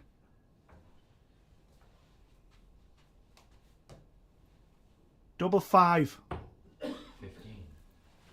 A reprieve for Lily. She eyeballs 3 for double 2. She's done the hard part, just needs a double 2 and finds the double 2. Restores her advantage to 3-2. And it's Lily who has a chance to break for the match now. Yaz will throw to level things up and secure her first point of the JPL. It's the best she can do from here. Lily, of course, with a point on the board. Led 3-1. Had a 90 checkout en route to that during the round 2 fixtures against Ruby Gray, who of course will see in our penultimate match of the night.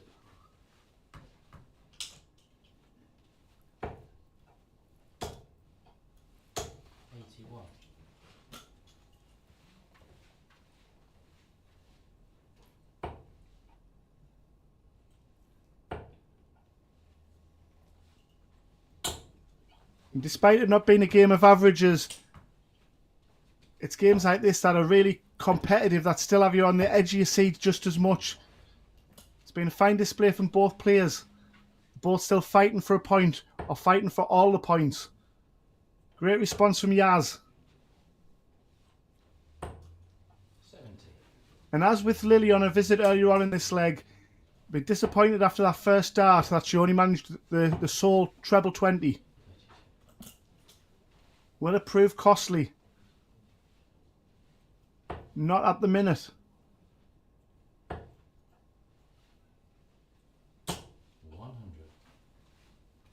On a bogey, but she still has a healthy advantage. 41.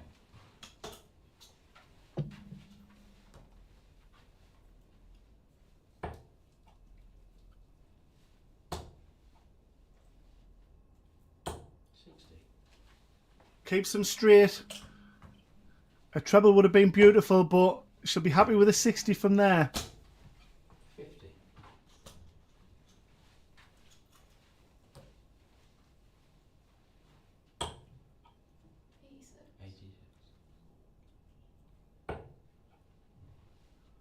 She'll be back, and the way Lily's been pressurising from this kind of range, it wouldn't fault a 2 treble visit here. Commentators curse, unfortunately, as Yaz eyeballs 81. Brilliant first start, double 12 for a point. The point is secured with a beautiful 81 checkout. Yasmin Havard with an 81 checkout. The big fish for Lily Wheeler wasn't available to win the match in style. Both girls will be happy with a point. Well done with Lily Wheeler, and great work to Yaz. Both off the mark and extends doubles her points tally to 2. Next up, it's Turgel of Mongolia taking on Jack Johnson. Stay with us, folks.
Just off air, she says, my second interview, and thoroughly deserved.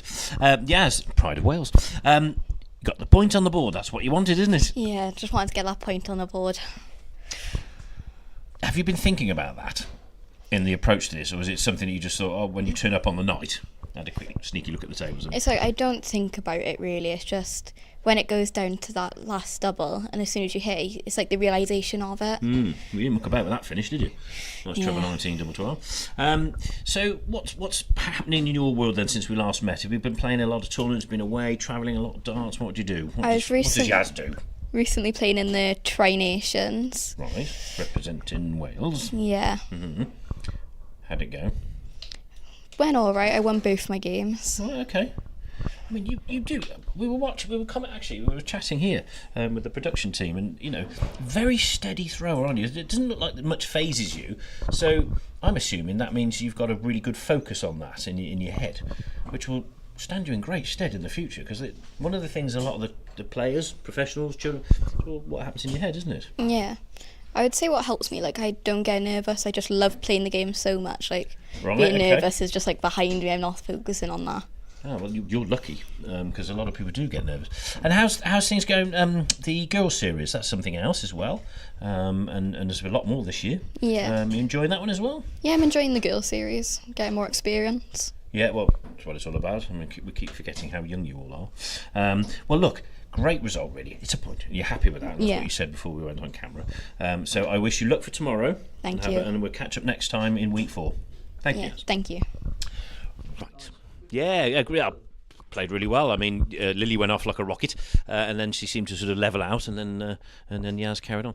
Okay, super job. Right, who we got next then? We're going to have a little look at Turgel's just walked in the room, so he must be up against Jack Johnson, our Super 16 champion, and we caught up with Jack just before.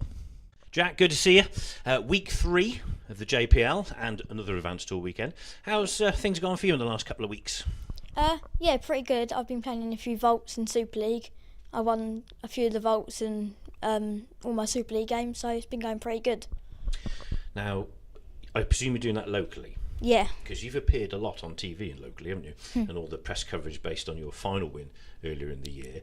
Do you find people come up to you and sort of talk about that and ask you about you being on the TV? Because obviously darts is becoming so popular.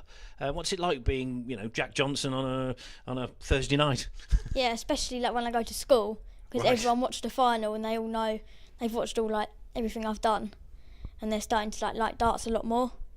Do you think what you're doing, and in fact what everybody's doing here over these weekends, do you think you're inspiring a lot of youngsters to think, I can get involved in this and I can do that? I would say so, because the youth academy I go to, East Kent Darts Academy, a lot of the kids there, they go like, oh, that's Jack Johnson who was on the telly. You get people coming up for your autograph soon. So now you know what Luke Littler thinks and what he probably has to put up with. So who we got now then? This Jack Johnson, where are you? So you're up against Turgel tonight. Now he's started to play quite steady darts now. He's really coming to the fore. However, you're not too shabby, are you? Your averages are looking great. Your performance is looking good. How do you think tonight's going to pan out for you? I played him at the last Advanced Tour in the quarter-final, I think it was. He beat me with a 97 average, and then the tournament 4 and 85. So yeah, but you're not too shabby either. Come on. I mean, I was just looking at the tournament averages for the players in this JPL. And there's 90s, 85s plus. But you guys can throw. And we were doing some research actually, and look back at that final and your last leg against Jaden and that double 12. I mean, that must have been a great feeling when you knocked that one in. Yeah, definitely. I was in quite a bit of shock because I didn't expect to take to the stage like that. But you can take inspiration from that, can't you? Yeah. Because you've always got that in your locker, and you know that you can repeat that at times. Well, Jack, I'll let you get back to preparing for tonight and obviously the weekend, and good luck. Thank you. Right, some great words from Jack there. He's very noble. What he doesn't tell you is he inspired people to have a darts club in his school and stuff like that. So yeah, he's done a great job. So since he's won that Super 16, however, he's up against Turgel now, who's been playing really well. They both need a point. They haven't got any points now. Week 3, they've got to step their game up. So Carl, let's see what they can do. Thank you very much, Darren, and another great interview, of course, there.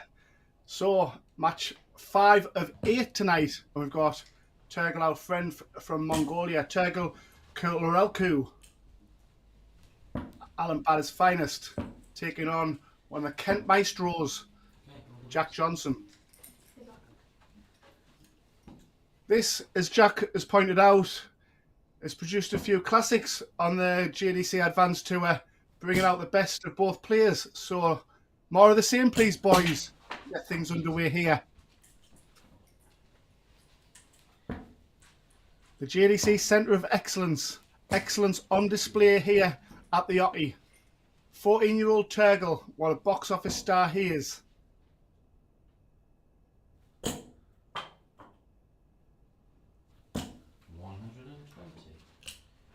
And as we mentioned, the star quality of Jack Johnson, the Triple 20 JDC Super 16 final winner at the Marshalls Arena in Milton Keynes. One of the prizes, of course, on offer, as is our JDC Vault. A chance to play on a big PDC stage, a big arena, a massive major tournament by winning the Vault at national level.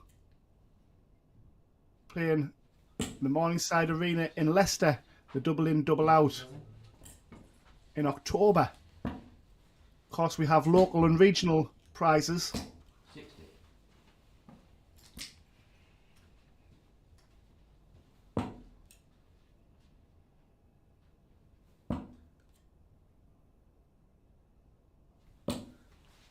A 15 dart holder throw made look easy.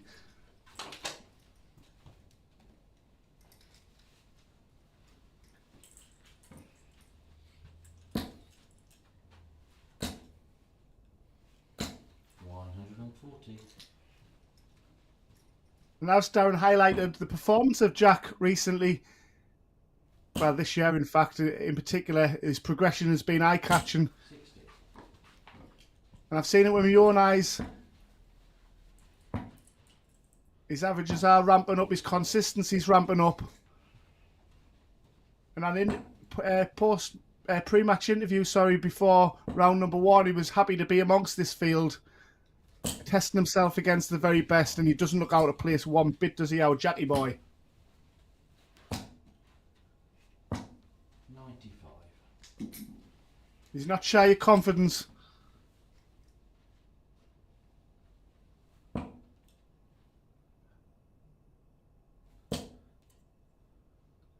But Jack certainly 100.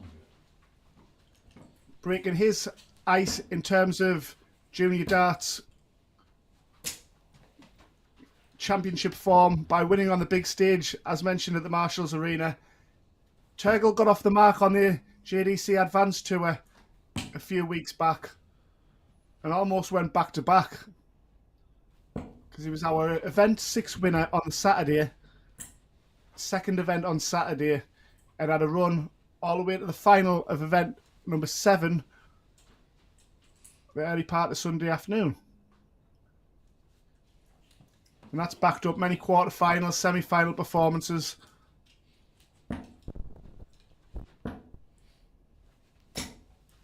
Ton plus average. So he's ticking all the boxes, is Turgel, as you'd expect from players in our Junior Power League field.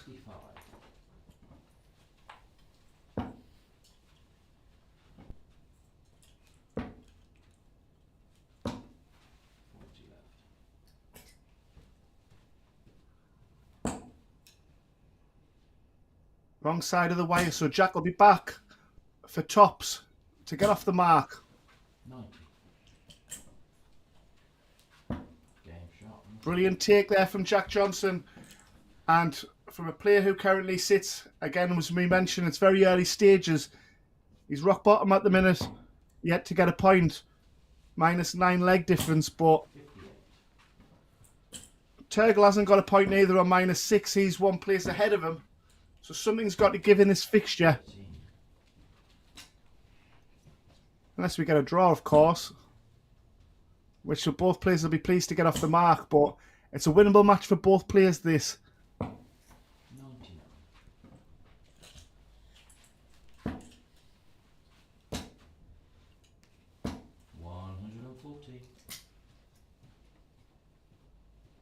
I love the way Jack goes about his stuff.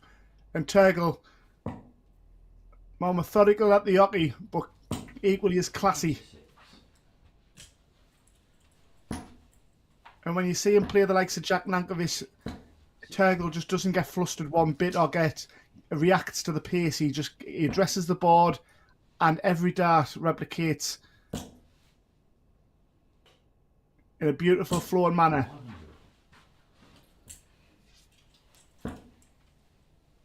So easy when you're playing a fast player to just bob along with it and be drawn into that. Not on Turgel's watch.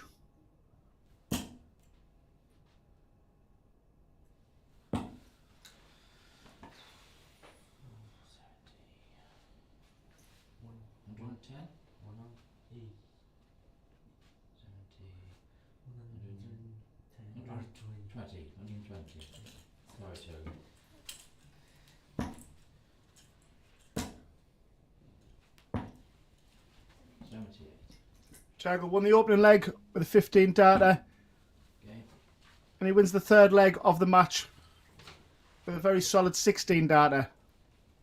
Type of darts that took him to event number 6, championship form.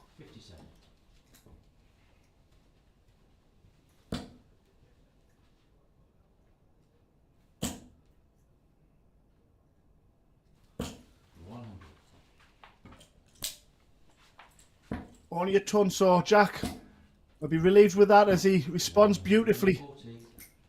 You felt Turgel there could have took a stranglehold of the match, but only a ton, and Jack responds brilliantly. 43.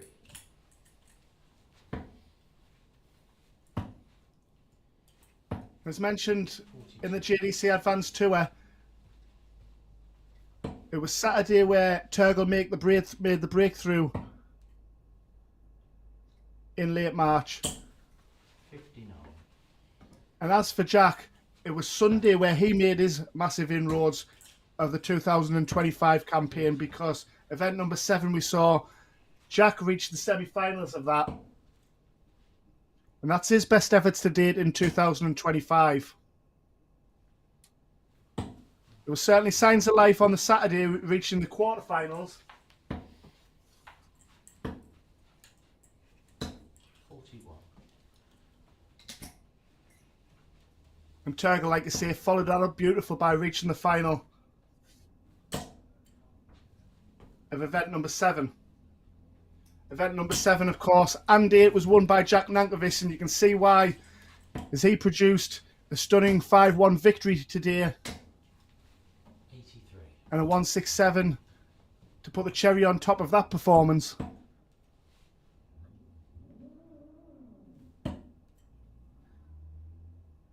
Almost a beautiful double top.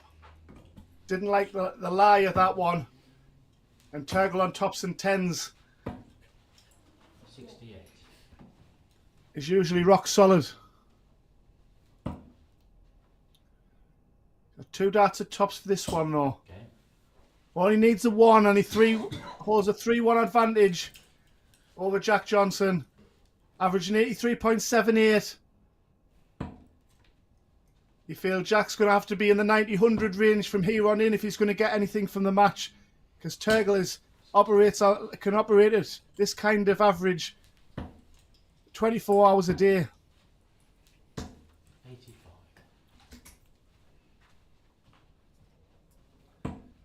It's been a difficult start for Turgel of Mongolia. Of course, playing the JDC's world champion Lex Paeshuyse in the opening round, and he had a dart for the bullseye for 3-1, and Lex Paeshuyse turned that around beautiful and to win 5-2. Showed his world championship class, and then came up against the runaway train that was Jack Nankervis in round 2 of fixtures, and a 12 and a 15 darter in that match. Shows the calibre and shows the competitive spirit that the JPL has put together.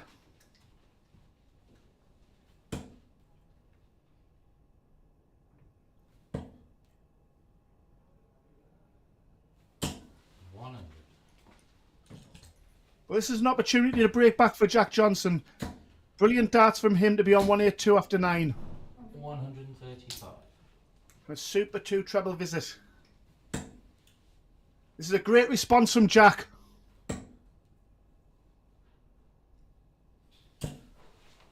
And as we mentioned about the temperament, Jackie boy's got one of the best. Okay. And we've got an instant break back. It's only a hold if you're able to. It's only a break if you're able to hold the following leg. And Jack Johnson's responded beautiful. We're back on throw here. Leg number 6 of a potential 8. We could have a 4-all draw, remember, or it's a race to 5 for the 2 points. And I must correct myself as we see one of the finest lefties in junior darts with Jack Johnson, who of course will be chucking momentarily. I got a message there from Callum Beddoe, who, when we discussed Archie Self doing everything right-handed bar throw darts, which I thought was a fascinating stat. I do apologise, Callum. I said Callum Beddoes, and I'll remove the S. Callum is a fine young dart player himself, and hello to the Hartlepool youngster.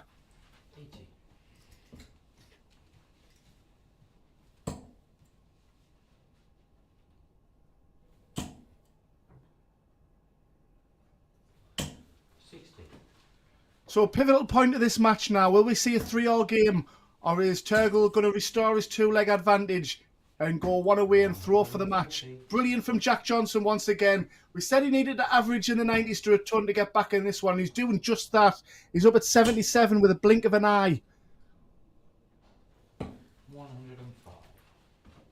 And he's on 96 here with his opponent on the big fish. So we've had a 167 tonight at the Junior Power League. We won't see the 170 on this occasion. A relieved Jack Johnson behind will come back for tops. 58. For a level game. 2 10s. A bit of edginess there perhaps. And Turgel goes for 112. Goes the 18s route.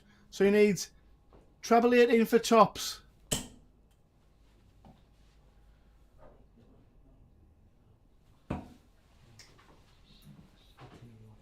And Johnson will be back for 10s.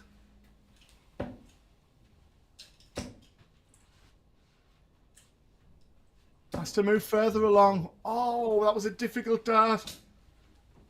And for someone so little, he must have felt like it was chucking from 10 feet as he moved along there. 18 for tops for 4-2. An unexpected opportunity arises. And goes passing for now. He's had a good look at this in the previous visit. And he just needed one look at 5s. That's all that Jack needed. I like your method in your madness, young Jack. 3-all and a best of 2 from here. 140. It was the same in our girls' game that's just gone past with Yaz and Lily. And honours were even at the end. Will we see a draw in our boys' match here? As both look to get off the mark in the table. Both sat pointless. Turgel responds beautifully. He's on 181 after 6 darts. And a lovely maximum. What a response from Turgel. So to guarantee a point, how handy will the 181 be left? 97. He's box office, our youngster from Mongolia, isn't he? Mongolian Open Youth Champion. There's more to come, everybody. JDC World Cup later in the year. But what a talent this 14-year-old is.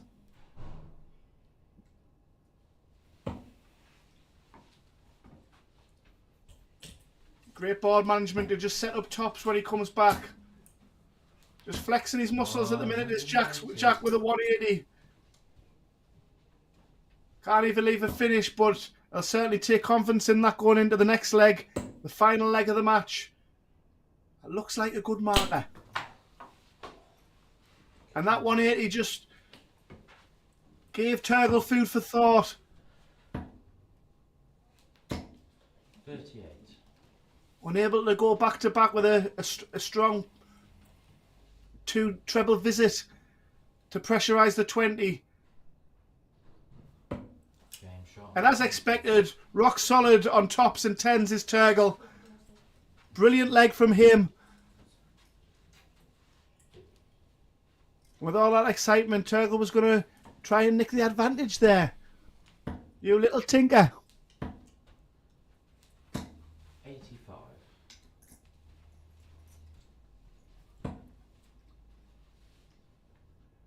And our youngster from East Kent Darts Academy, Jack Johnson, has put a fine display in to put himself in this position to throw for the point. What a talent he is.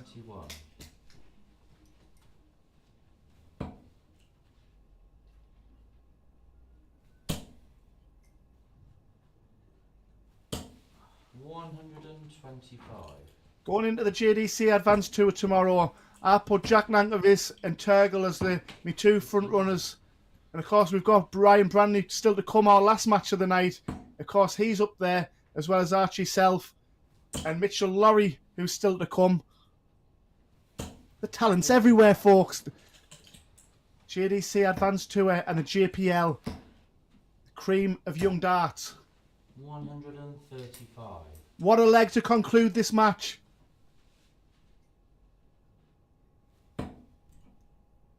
$151 to go out in style. Great attempt. But it's Jack who'll be on a more manageable ton topper. Which way will he go on the 101?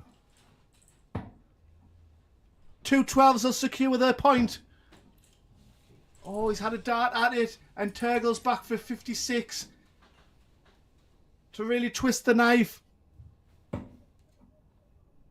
Double top for 5-3. Classy performance from Turgel of Mongolia. A great comeback from Jack Johnson in vain. And Turgel gets off the mark in the JPL with 2 points. Jack will be back, of course, but it's Turgel's night. 82.69 average, and he's on 2 points. Stay with us, folks. We've got another match coming up, and it's our JDC World Champion, Lex Paeshuyse, who takes on St. Helens finest, Ben Townley.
There we go then. So some points on the board for Turgel.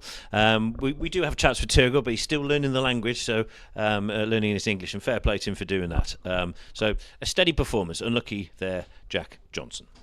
Okay, next up then, we've got the world champion in the house. Going to be playing against Ben Townley, and we caught up with Ben just prior to the game. Ben, good to see you, my friend. Back for another long weekend of darts. JPL week 3. How's it going for you then? I mean, you know, what if you were to summarise the last couple of events? How's it gone for Ben Townley?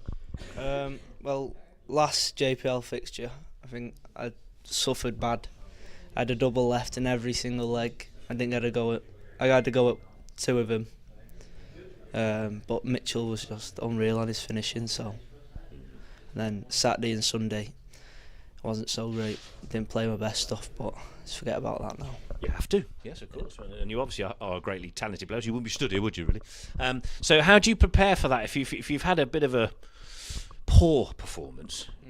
Just get in the car on the Sunday, and hopefully by the time you're halfway down the motorway, you've forgotten about it. And then in the weeks, and then between then and now, what have you been up to? Well, it wasn't the greatest of weekends because I stayed to watch Liverpool versus Newcastle. Awful. Okay, won't go into that.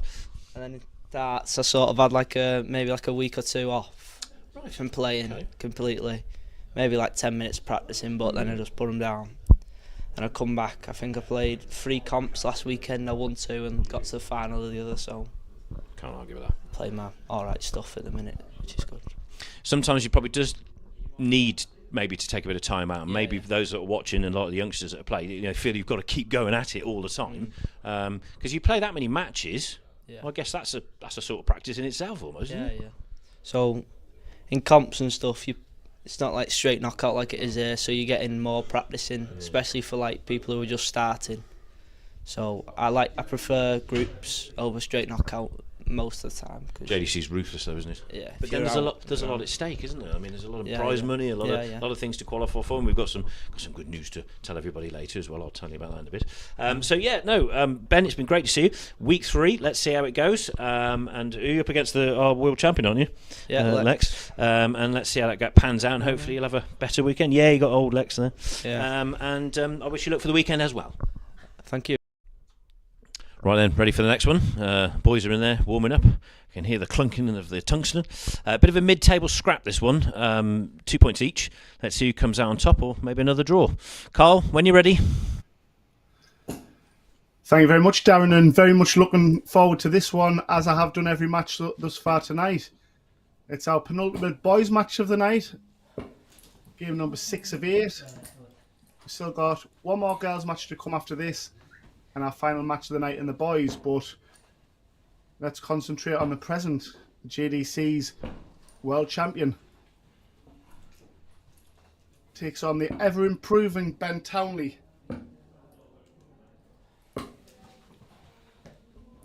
And Lex at 13, our youngest ever JDC world champion. And what a player, what a talent he is. But one thing's for sure, the temperament of Ben Townley will certainly not be fazed by that. He believes in his own confidence. We all believe in his confidence.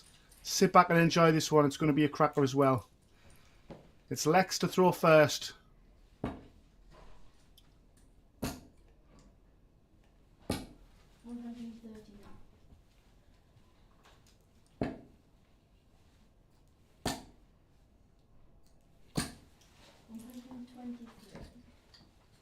Both players finding their mark straight away with 2 trebles. I think Lex will bring out the best in Ben in this one. And Lex will just go about his work the way Lex goes about his work. And it's great to watch. The opening round of the Junior Power League, Lex was under the weather. As I mentioned, he played Turgel of Mongolia. He was 2-1 down and back against the wall and produced a beautiful Shanghai, I believe it was, to get back to 2-all. And then just turned on the afterburners and won 5-2, averaging in excess of 90.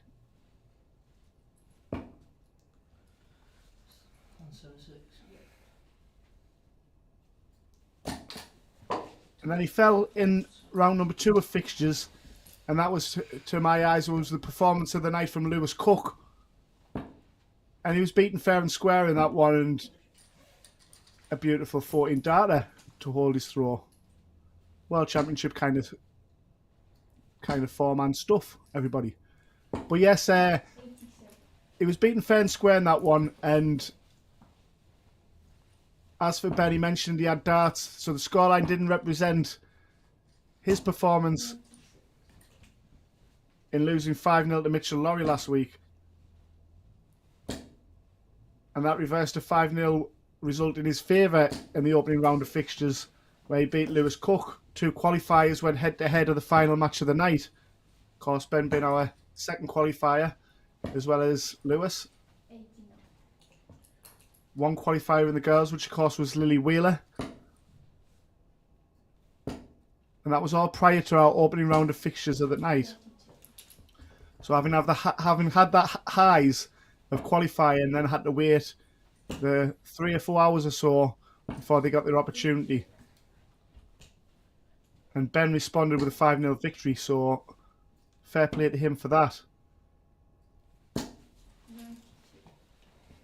And fair play to Newcastle United as he stayed back and watched his beloved Liverpool lose to Newcastle. And the parade party was special, wasn't it, for everybody in the North East? I can see Daniel Stevenson and Ryan Branley nodding everybody.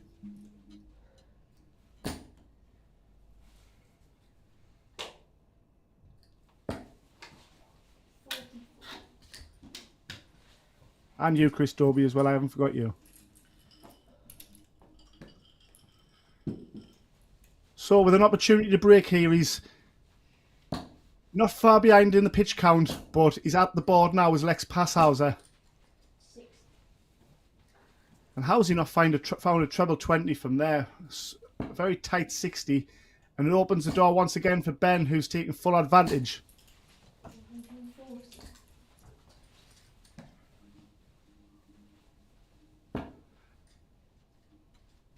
And Ben will be back to level things up here. I says Ben won't be faced for this. He'll relish these kind of matchups as the JPL goes on. And he responds beautifully. We've got a level game, everybody. And it's Lex throwing first in leg number 3. We mentioned in interview with Darren and Lewis Cook earlier on the amount of travelling that's involved with our youngsters.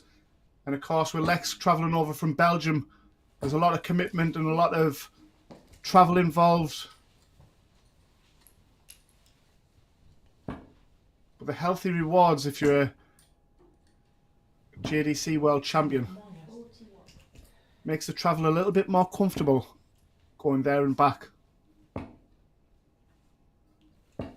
Not too far away is Ben up the road at St Helens in the St Helens region.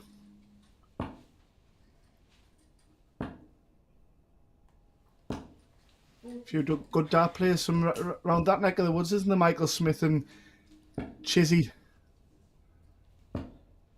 Stephen Bunton.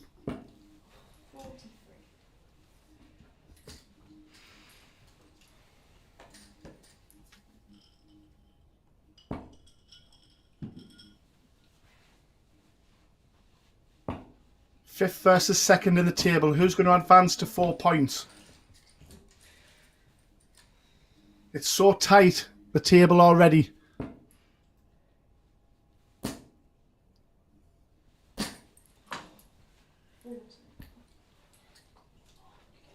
Both players looking to hold the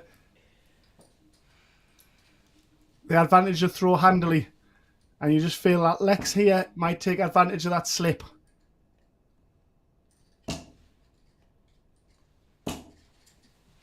And that's again another tight visit at the board. Only 100, he'll be disappointed with that. Such as the scoring power of Paeshuyse. 192 can't be achieved, of course, but it can be set up nicely, especially when you've got the scoring power of Lex, who flexes with a beautiful 2 treble visit. We mentioned Lex's scoring power. Ben was on a 9 darter in one of his non-streamed matches on the Advanced Tour to show his capabilities. He eyeballs 2 16s to slide inside it. He'll be back with Townley on 159, so no damage done yet. But it's going to be under a lot of pressure and scrutiny here.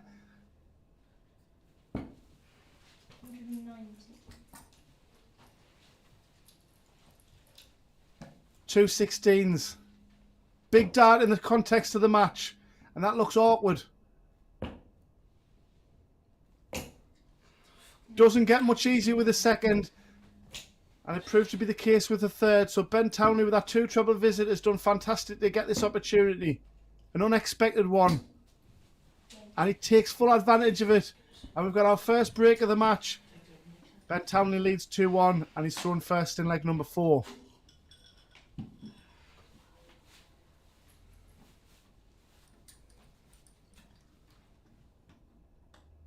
Lex didn't do a lot wrong in his 5-3 defeat against Lewis Cook. I said it was a performance of the night. Lex still was averaging well into the 80s and had 113 checkout in that match. And then he responded straight away to that defeat on the Saturday, winning the first event of the day, and thing that he's done twice so far, winning the first event of the Saturday, of course winning event number 1, the opening tournament of the Advanced Tour, his maiden appearance.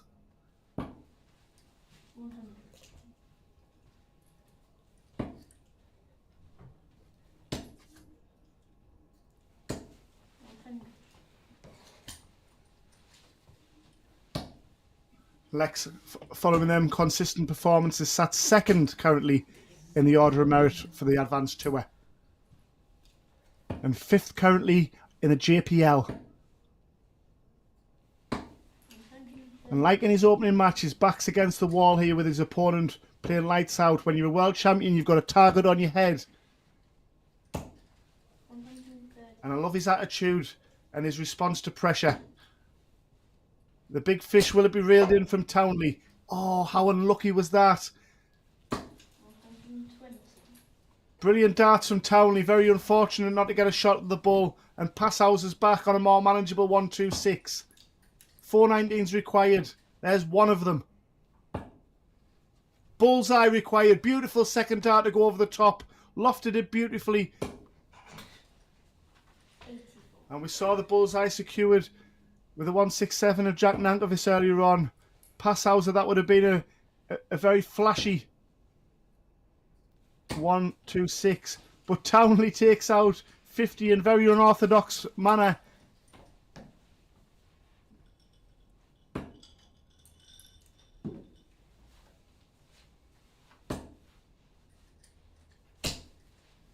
He loves the double 18 side of the board.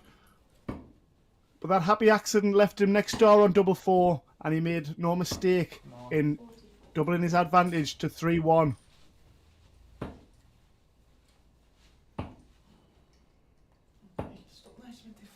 And I thought we'd bring out the best of Ben Townley. It's not really showing it in terms of the averages, but he won't care one bit. He leads 3-1, and it's been brilliant darts from him. And Paeshuyse has done very little but wrong again to be 3-1 down. Fine margins in the match. And missing that bullseye. 137. Still a long way to go, of course. And he's not out of this one. 95.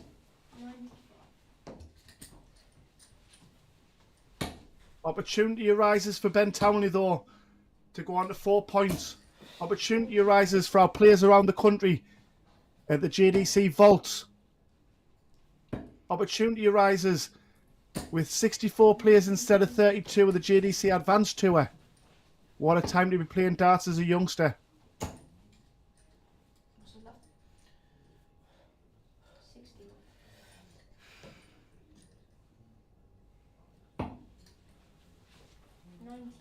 I can remember the days of having to try and get hold of a fake ID to get into a club to play darts, a workman's club, or grow my sideboards a little bit further to try and get a game of darts. But these youngsters have so many opportunities now, courtesy of the vaults that are coming up with the JDC and the Advanced Tour and Foundation Tour.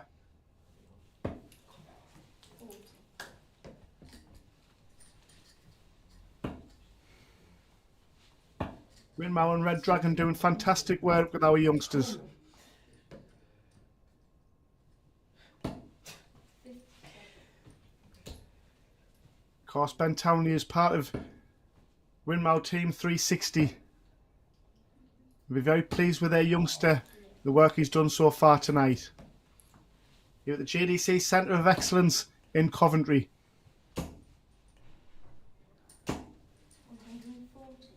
Paeshuyse responding beautifully, isn't he?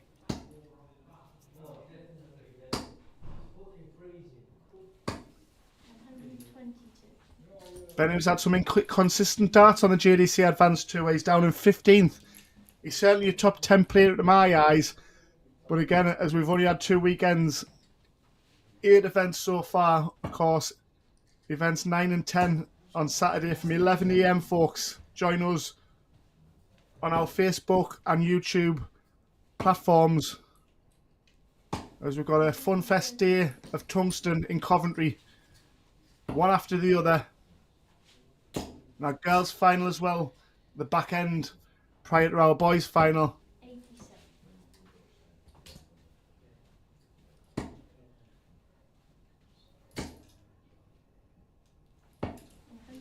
But a very professional leg here from Ben Townley as he looks to secure the point. 15 darts and 16 remaining.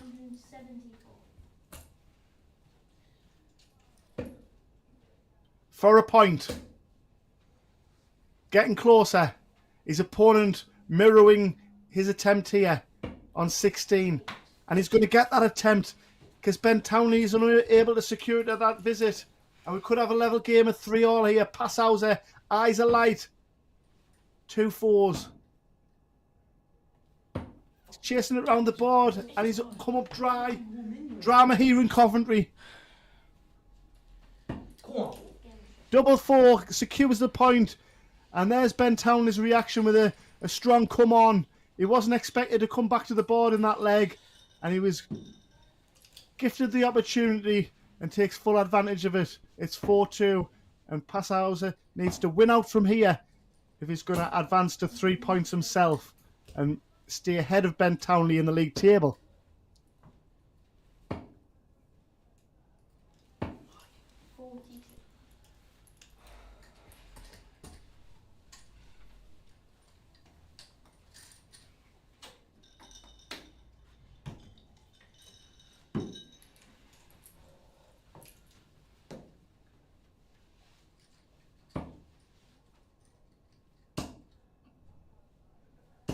Got a win out from here is Paeshuyse. No margin or wriggle room for error. Townley needs one more for an impressive victory. As Paeshuyse starts to look a bit frustrated in the background, but we know his temperament's quality. Is he just geeing himself up for the mighty comeback? JPL Night 3 here in Coventry. Our penultimate boys match. Our final girls match is coming up before it's the Ryan Branley and Mitchell Lawrie show to conclude matters. Again, Townley responds with a come on, giving it a bit of a Gezi price there. Timely come on. He knows how important that was. And I like the way Ben said he's had a little break.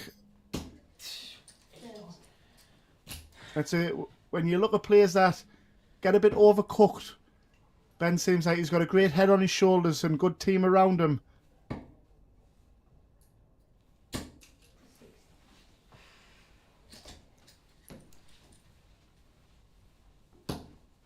Lex, of course, the same. And a World Championship 2 treble visit there from Paeshuyse.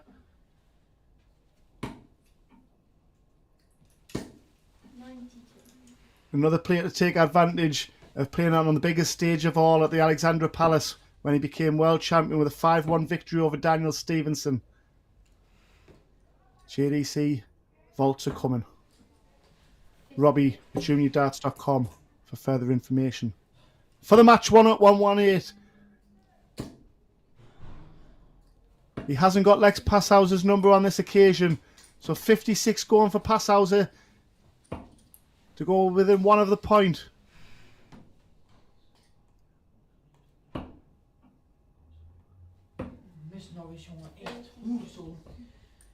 Again, an unexpected opportunity. Double top for all 2 points.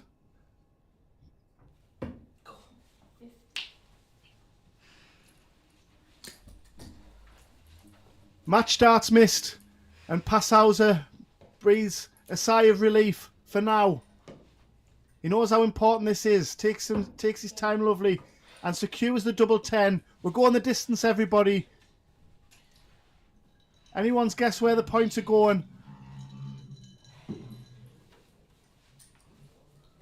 And that was just for a holder throw, but an all-important holder throw from Lex Paeshuyse. What a scrap we've had on down in the trenches here in Coventry.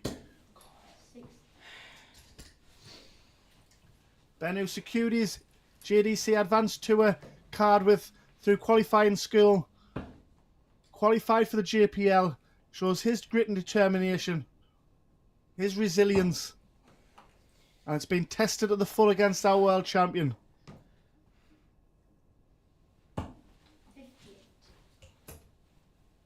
JDC World Champion, WDF World Master.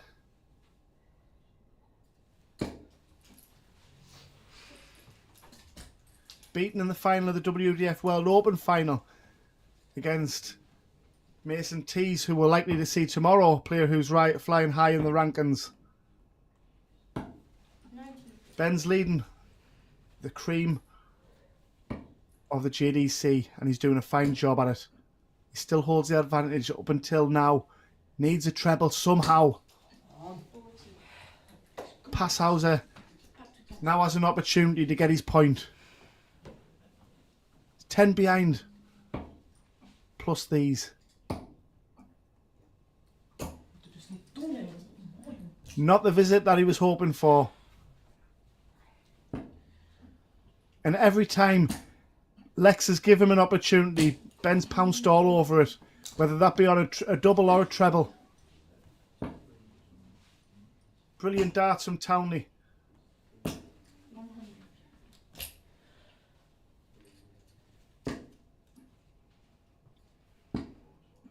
Still holding his advantage, even more so now with a treble 20. Just took the pressure off the third dart. He's half his score to 100. Paeshuyse should be on less. He is on less with that brilliant 171. What a climax to this match. The crescendo here in Coventry of match number 6. And he takes out the match beautifully with a ton topper. Ben Townley beats Lex Paeshuyse 5-3 with a fine display of trebles and doubling. Paeshuyse will be back, of course, but it's Ben Townley who advances to 4 points in the JPL. Coming up next is our last girls' match of the night. Match number 7 of 8. It's Rebecca Allen on her second match of the night, taking on Ruby Gray. Stay with us, folks.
Mr. Townley, it's better.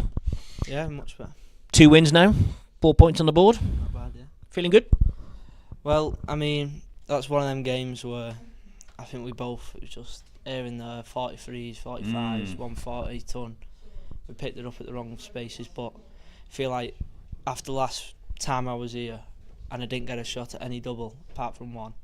But when I did in this game, I was clinical much more. You're right, it did sort of fall away a little bit because you were huffing and puffing. And you guys, you're that talented that when you do it scores like that, you seem to drag each other down a little bit. Yeah, yeah. And then it makes you laugh because you think this is ridiculous. Is that just because you know what's going on? You know? Well, yeah. When I was seeing like Lex would hit 45, I'd hit 45, and he'd hit a ton, I'd hit a ton. Yeah. It's one of them. Hey, talking of tons, nice finish at the end. Oh, I know, that was a weird one. I don't usually give it big in, but well, hey, look, I think what people don't realise is, this is a full live production. Yeah. You are on multiple cameras. You've got me in your face with a microphone. You've got a league to play for.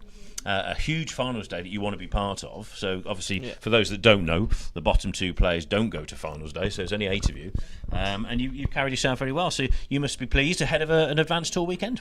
Yeah, it's a bit more confidence to build on. So, yeah, good for you. I wish you all the best for the weekend, and thanks for tonight. And Nice well done, Ben. Cheers. Right, thank you, buddy. Okay. Very noble. They don't like to sing about their own praises, do they? But he did very well.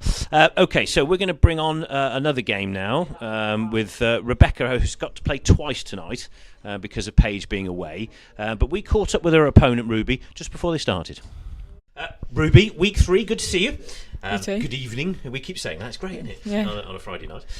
What's happened for you in the last couple of weeks? Then you've been playing lots of darts, any tournaments, locals. What have you been up to in the last couple of weeks? Yeah, just last weekend was at Skegness representing England in the British Tri-Nations. Great experience, my England debut. Nice. First game didn't go as well as I wanted it to. Missed some doubles. Bit nervous, but second game went brilliant and won England the Tri-Nations. So fantastic. Now, alongside my great friend Paige. Yeah, of course. Yes. Now, Paige she's not here tonight, so I'm assuming some advantage is taken. No, she's on a school trip, I believe. Yeah. So she's somewhere on the other side of the world. Now then, talking about tonight, you've got Becca tonight, so Rebecca Allen, and she's got to play twice now because of that. I wonder if that'll have any effect. Do you think? What do you think playing twice on a night? You can take it in both ways. She's obviously not very well, so she might get a bit tired, or you can see it as a warm-up game. So, but I'll just go there and play my darts. Now, obviously, you're all very young people, so you don't really get that tired. I know that, but people don't understand. I don't think that when you've made the effort and you've got to travel here, you get ready for your games, and there's obviously the sort of natural nervous energy of getting into a match and what's at stake. It can be quite a tiring weekend, can't it? Yeah, definitely. Especially with the girls series, when it comes to the end of Sunday, like, oh my God, more darts, all this. It just gets a bit much, but yeah, it is good. You still do it all week anyway. Yeah, exactly. We still love it, don't we? Yeah, absolutely. Hey, congratulations on representing your country. That's fantastic news. And the girls' game's just going bonkers at the minute, isn't it? Yeah, it is. It's great. Like, so many more people in the girls series. It's brilliant. Yeah. Well, I look forward to watching you tonight, obviously. But then good luck in the girls' series the weekend. Thank you. Okay, last game for the girls then. Ruby really could do with a win here. She's got a point on the board for a draw, but she could do with a win. Or Rebecca really does put some daylight between her and the rest of the pack at the top of their league. So let's get back to the action. Carl, ready for this one? Thank you, Darren. And great interview there from Ruby. Fantastic getting these interviews and getting a feel for the players, and I like the way the questions were directed in terms of what our youngsters do away from the hockey, because they're so chilled out, aren't they, and relaxed. And very much darts is at the forefront of the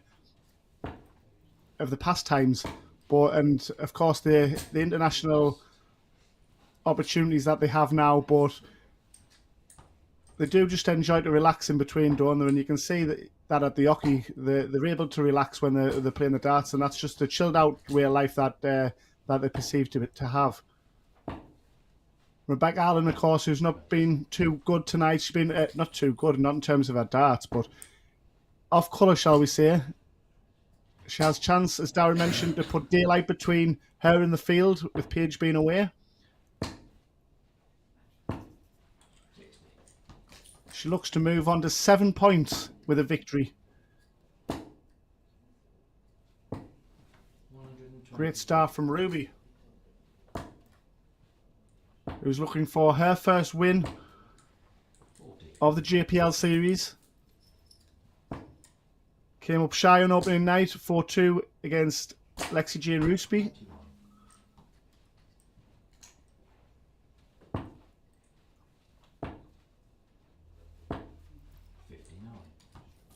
And then fought out a 3-3 draw with Lily Wheeler, but a great comeback from 3-1 down. So she's underdog in this match coming up against Rebecca, but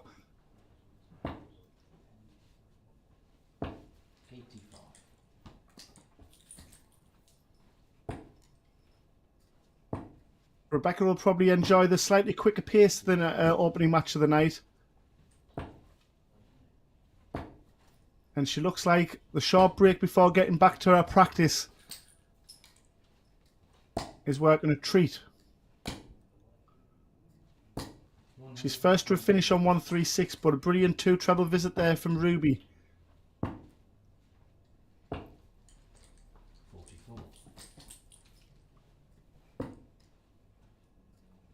Tidy up leg. So first blood not guaranteed for Ruby Gray is 72 after with 2 darts remaining. Ruby will be back for double 4. She's pretty much dominated this leg in terms of scoring, but she's got to do her work on the doubles now. And you can't give a player of Rebecca Allen too many chances. And she's given her a few here. So back for tops to break. Double, double. Oh, great attempt. But Ruby for double 2. Our England international. Our Tri-Nations champion. She's got to go over the top. Double drama here in Coventry in our last girls' game of the night. She had plenty looks at the double 2.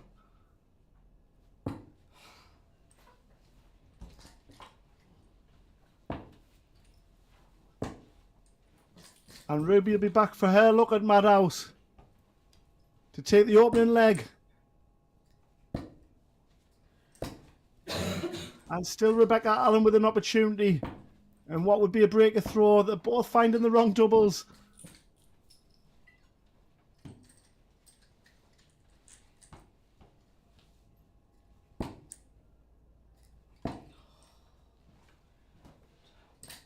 Who will hold the composure best here in the opening leg? Neither so far. Who wants it, folks? You feel for Ruby, it's a one that she needs to take. Getting closer. Okay. Gets it. Brilliant darts from Ruby Gray. That took a lot of bottle and pressure. And we know Rebecca Allen's got that in abundance. It's one of those legs that we all have. Me more than others. But a brilliant take. 96. And you felt with a breaker throw there, and Rebecca Allen, in the kind of form that she's in, that would have been a tough one to take. But the leg went to the rightful owner in the end. And a proud moment, as mentioned, for Ruby down in Skeggy. 85. Winning the match that secured the victory for England in the Tri-Nations. 115. It's handy to have Paige Paulin alongside you. See Paige round 4 fixtures at the JPL. 81. What a talent. Ruby Gray, 16-year-old, or Suffolk superstar.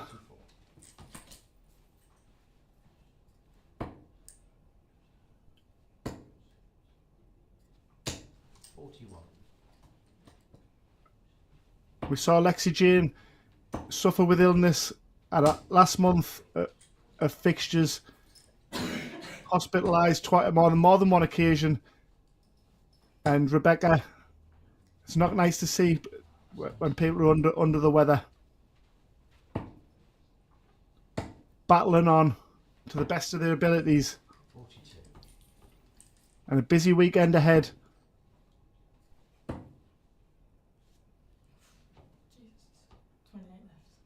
It's Ruby's turn for a double-double. Double 14. With a flashy 1-4-2. Ruby's back for doubles 14. And Rebecca will come into this weekend as the favourite to win Saturday and Sunday. Ruby needs to be clinical on these doubles, especially with break of throw opportunities. If she's going to get her first win of the series.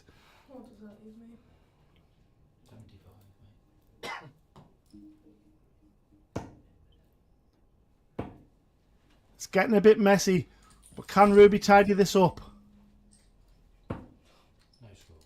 Not on this occasion, she's bust.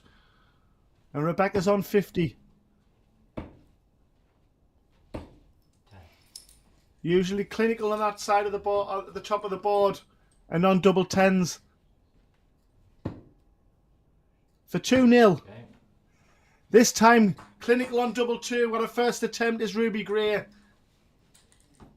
And she's 2-0 up and throwing first in leg number 3. What a night we've had at the JPL.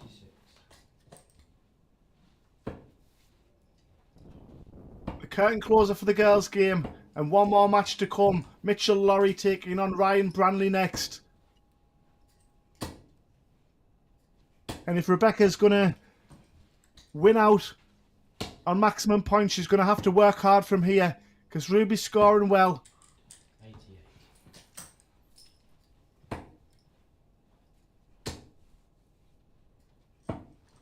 87. And as the scoreline improves, you see Ruby's confidence and body language grow as well. 46.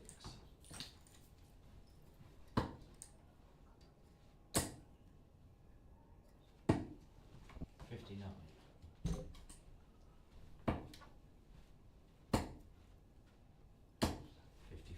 And I was watching Rebecca Allen, one of her streamed matches. I think it was at the World Open when she played Francescata of Italy. And I really loved her buzz and body language and stage presence. And she's got so much self-belief and fighting spirit. It's going to be put to the test tonight when under the weather.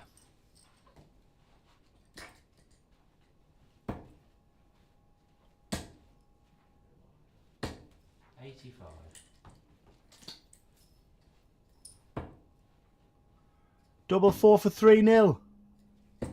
60. Time on a side because Rebecca Allen's on 169 and can't finish. 60. So Ruby for 3-0 and to secure a point. Shot on the third leg. Gets the point. Doubles her points tally in the league.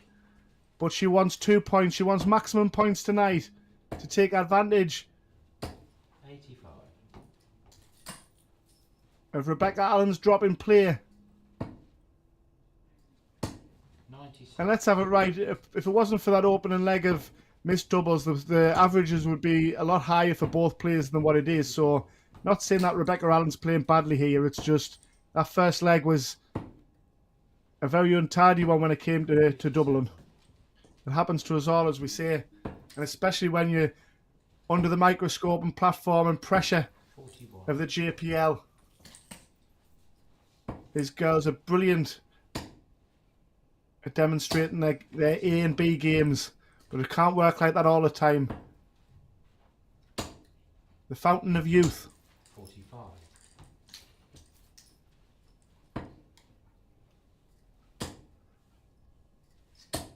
22. And with Paige away, will we see Ruby Gray in one of our finals over the weekend? 58. Doris Moore certainly open a little bit further with Paige's absence. Not saying that any of the players couldn't make finals and win tournaments with Paige being in attendance, but it certainly makes the job a little bit easier for that half of the board, half of the bracket that she would normally be housed in. Fascinating stuff and fascinating weekend ahead. 75. Fascinating 6 months ahead. JDC Vaults are coming. April is here. Robbie@juniordarts.com. Email and find out where your local region and players are. Local regional prize money and a chance to play the Morningside Arena. 110 for the match going. World Grand Prix of Darts. What's that there, please?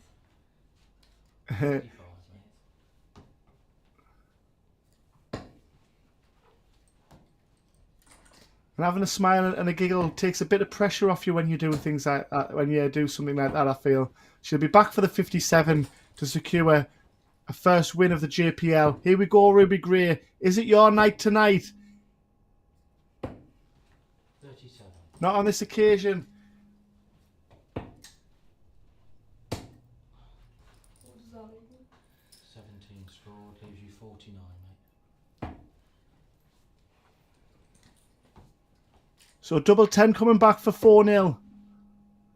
Game shot. And an unexpected whitewash, but Ruby Gray's been fantastic there. A 4-0 win over Rebecca Allen. Rebecca, I hope you're well soon. And Ruby Gray, congratulations on your England performance and your JPL performance tonight. The final match of the night, folks, is coming up. And it's our Development Tour champion, Box Office Ryan Branley, who takes on North of the Border's finest, Mitchell Lawrie. Stay with us for our final match of the night upcoming.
I've always wanted to do this. Ruby. That was some performance. Wow. Okay. We just chatted off air and you said about the doubles. Yes. A bit messy in that particular leg. But that's pretty good. 50 plus average. You got a couple of points on the board and been full zip. Gives you that sort of leg difference. How do you feel about that? Yeah, it's good. It's nice to have a better average than that. I think I'm a bit better than that. But one day, doubles and scoring will click together and I will have a good game. Just they never click together. No, but really good. Very solid. Nice finishes when you got them. Yeah. But yeah, a bit of a mixed bag towards the start. So, looking pretty good then. Week 3. Now we're starting to get a bit of traction. Yeah, got a draw against Lily last round. That was a great game. I really enjoyed that one. Getting a fast-paced game there. I love the fast pace. Just get the rhythm. Yes. Yeah. I would imagine a lot of people prefer that kind of game. Yeah. So that means then there's probably people in the room, or maybe tomorrow in the girls' series, that you don't want to play because perhaps you know they're a little bit more some methodical, should we say? Some are a bit slower, but you just got to deal with it at the end of the day. Just got to throw your own darts. And it's more exciting for us at home and everybody else watching that sort of rapid game. It's a bit more entertaining. However, some of the steady players, the accuracy has been superb tonight. Well done you. So there you go. That must feel better. Yes. You can go back to your hotel or where you are tonight, ready for tomorrow's action. And I wish you all the best tomorrow in the girls' series. Thank you. Ruby Gray there. Thank you. Well, great performance. Now then, one more game. Have we left the best till last? I don't know. We'll see. Now then, we have got Ryan Branley and Mitchell Lawrie coming up. But before that, we had a little chat with Mitchell. Mitchell, good evening. Week 3. Yes. Getting into it now. School, the Order of Merits is starting to take shape, etc. 4th at the minute. Yeah. Played a bit better last time out as well. Yeah, got a fine obviously on the Sunday as well, but I just feel like I was more calmer, more focused, and it helped a lot more. Just didn't try to stay more focused than what I usually am. It's funny because chatting to a lot of you, and we do a lot of these interviews, but most of you talk about your mindsets, your frame of mind, and it's not so much your talent. You've all got that. We know that. Yeah. It's about how you are in between your ears, isn't it? Really? Yeah, because obviously I know I've not been the best obviously over the past year, but it's just getting there step by step. Good. So just need to keep up. So ready to go this weekend then? Feeling good? What's happened in the last couple of weeks since we last saw you? Yeah, obviously made it to the final of the advanced tour and then won the 2 Gibraltar qualifiers again in JDC Scotland. You make that sound so easy. Yeah. I'm just going to Gibraltar, And what about these academy routines? What are you doing? Don't know. I don't know. I mean, it's you have a just- world record. You've got yeah. the highest score ever I know. for a student. 2,000 something, what was it? Yeah, 2,000. A lot, yeah. a lot, yeah. A lot. And for those that Something want like to try it, get on Go Darts Pro, Yes. get the JDC routine and see if you can score more than 300. But I feel like the reason I've been doing better is because last year it counted towards something. This year it's more like it doesn't count towards something as much as it used to do. Because last year it was your B team, Super 16 a lot, but we're kind of doing it a wee bit different. But you're so advanced though, Yeah. Mitchell. I think your focus needs to be more about things like this, Yeah. playing for your country, blah, blah, blah. And then, Yeah. of course, when you become of the age, we know what next steps you're going to be doing. And I also heard on the grapevine, quite used to a microphone in your mouth, near your mouth, aren't you? You're doing a bit of commentary, I hear. Yeah. No, I Carl's Redden's quivering as he's listening to this. Yeah. How'd it go? Yeah, it went alright, to be fair. I done it last year as well. It was actually quite enjoyable because it was either you sit down and do nothing or you commentate. I was like, I'll commentate then, why not? And then I must say, peer pressured into doing it. But you must. Thing is, though, why not have someone like you? Because you've got the knowledge of all the people you're playing with and playing against, so you can really paint a picture for everybody that's watching. So, well, good luck with that as well. So Thank you you. never know, do you? Yeah. Mitchell, great to see you. Week 3, ready to rumble. Enjoy your game. Will do. Thank you. There you go then. It's a confident Mitchell Lawrie. You'll have to watch out, Carl. He's been doing a bit of commentary, so we'll see how we go with that. Right, you ready then? So Ryan Branley versus Mitchell Lawrie. Here we go. Carl, over to you. Thank you very much, Darren, and great interview there. And congratulations to Mitchell on doing a bit of commentary, but he's not having my job. I didn't understand a word he just said. Only joking there. Being from north of the border, I'm probably one of the more likelier players to understand a true Scotsman. But very level head on a young man's shoulders, 14-year-old Scott. In action, taking on one of Northumberland's creme de la milk. And when you're talking about one of the best players in Northumberland, you're talking a hotbed of darts. And Ryan Branley, fresh from his development to a success. Congratulations to Ryan on his achievement there. But not one to rest on his laurels, because it's just stepping stones to where Ryan Branley expects to be in his head. And I'm sure he'll get there in record time. What a match we've got here to finish the night. JPL round number 3. Mitchell Lawrie against Ryan Branley. Enjoy this one, everybody. Little nightcap before we move into the JDC Advanced Tour from 11 o'clock in the morning.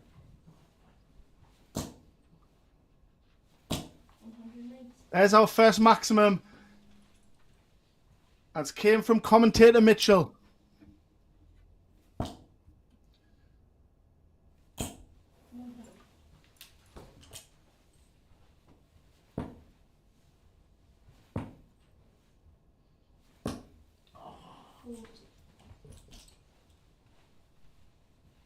And the way Mitchell Lawrie's confidence has been over the last few weeks, he'll certainly be well up for a victory here. He won't be thinking, let's see how I go. Let's see if I can get a point.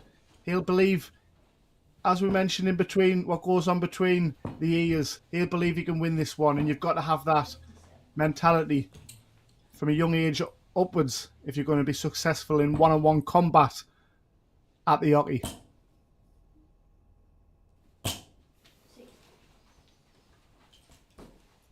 So 84 going for a break of throw to start things off. In our best of 8 contest. Bullseye. Bullseye could possibly come into play here from Branley if he doesn't get 2 trebles. Well, there's one of the trebles. There's 2 of the trebles. He wants double 5 for a hold of throw on the wee fish. We've got a break of throw. It's a 17-dart break of throw. Mitchell Lawrie throwing first in leg number 2.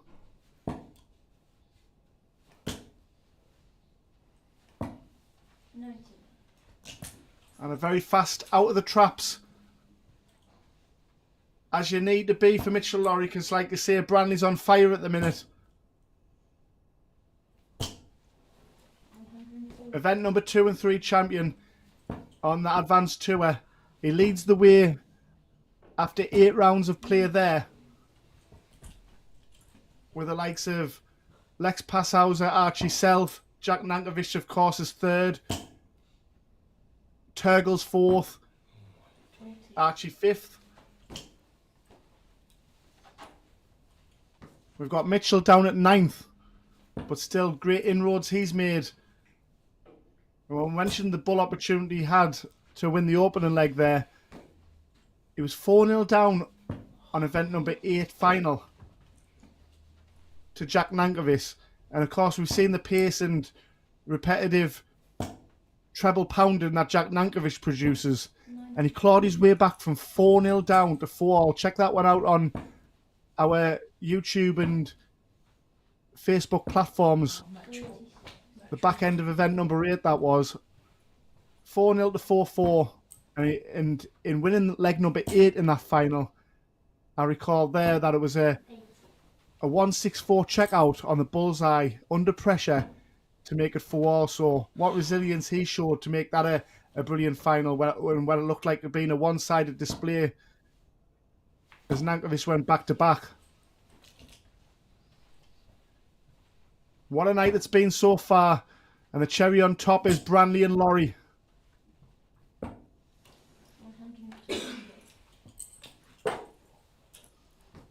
And a brilliant setup from Branley. And they'll be back for double 8 for an instant break back.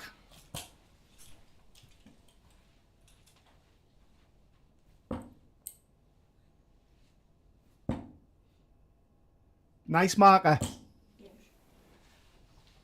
Goes in off the barrel. And we've got a level game. It's back to Branley's advantage. Of course, it's only an advantage to front run in a best of 8. There's got to be a break at some stage. But when you've been broken, that's a great response.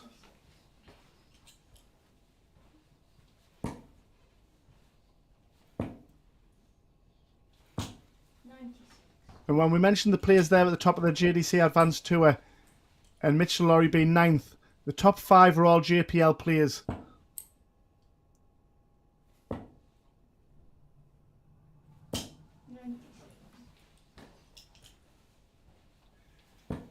And as we mentioned in terms of performances, Ryan Branley is our only player in the boys' game to be on maximum points. Of course, the memorable 4-all draw with Archie Self and Jack Nankervis in the opening week keeps them unbeaten. However, Branley's the one on maximum points on 4 points coming into tonight, and he'll go back top with a win.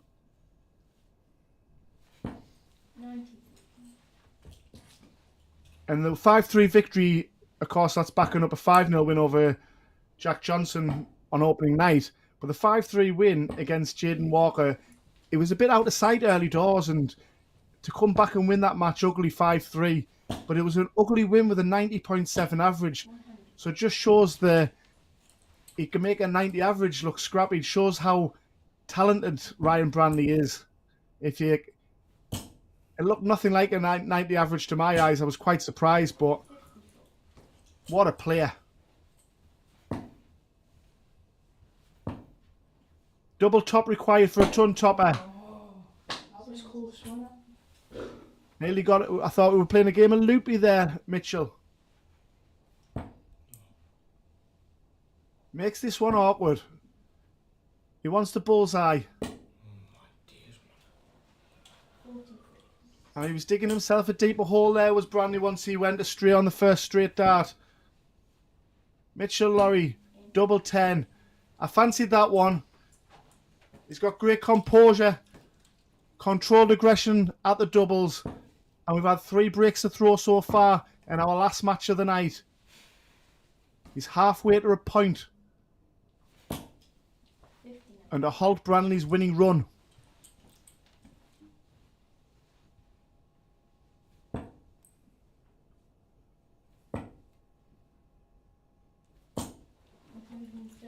And when we mentioned Branley topping the Advanced Tour table after 8 events, that's taking shape, as Darren mentioned in commentary. He's won events number 2 and 3, but he's been consistent as well. But also, a bit like Lex Paeshuyse being a world champion and having a target on his head, Ryan's now got a target on his head, and players are responding and knowing that they're going to have to throw brilliant darts to give him a competition. But he's been Mr. Consistent to be top of the table after 8 events. And of course, top of the JPL. 11 AM tomorrow, folks, for event number 9.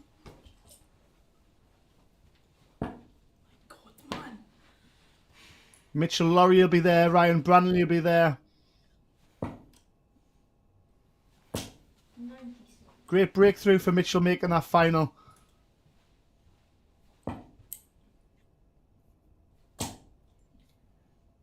He'd had a few consistent spells of quarterfinals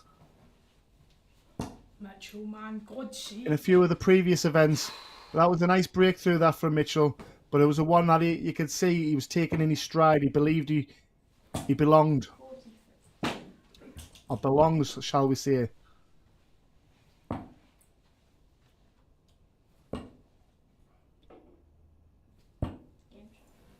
And there we go. 4 breaks a throw, 2 all back on the Branley throw. Is it an advantage throwing first in this match? Both halfway to a point. Desmond going on. But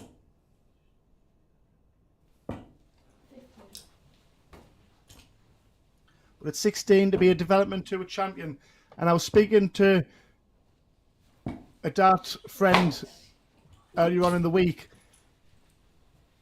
and looking at that advance to a table, within a few years, there's 100%, 5 or 6, 10 players capable of winning the development to a title.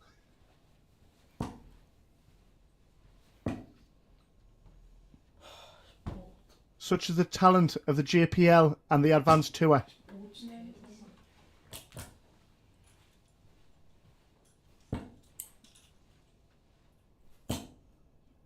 And this looks like it could be our first holder throw in the match.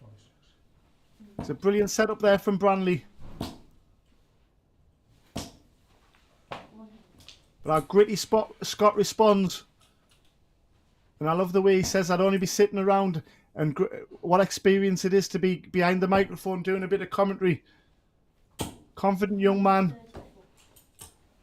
Speaks very well. And has a great knowledge of the game already.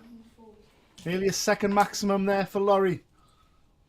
As Branley on 42 for a first hold of the match. The win machine, Branley. Superb darts. A 14 dart hold. Halts the runner breaks at just the right time.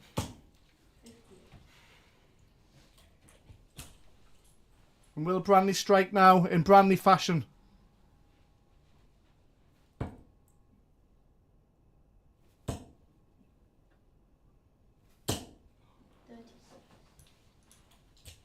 And such is the performance of our round 2. When we mentioned about Branley making a 90 average look very ordinary. We saw Ben Townley beating Lex Paeshuyse in our very recent boys match that's been on the stream tonight. And Mitchell Lawrie whitewashed Ben Townley 5-0. And yes, but Townley had chances in every leg. However, a 5-0 whitewash, Lawrie's took his chances. His timing's been perfect. What a performance that was to respond from a 5-2 defeat against Jaden Walker on opening night. And that night I felt that when we talk about players responding to pace of the match, I felt that Mitchell played at Jaden Walker's pace rather than Mitchell Lawrie's pace. Just an observation, of course. He might have felt differently, and throwing fast is a sign of confidence, which he clearly has in abundance with his own winning record of late. Congratulations to him with his recent wins that he highlighted in commentary. And we're level at 3-all, everybody. Best of 2 from here. Where are the points going to be going or spread?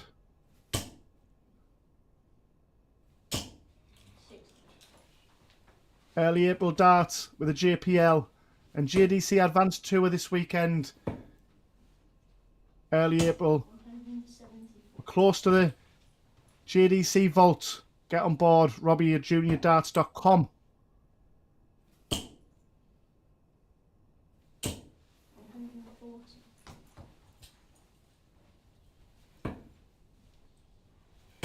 And Branley's under pressure here to hold. What a performance it's been from both players, averaging in the high 80s.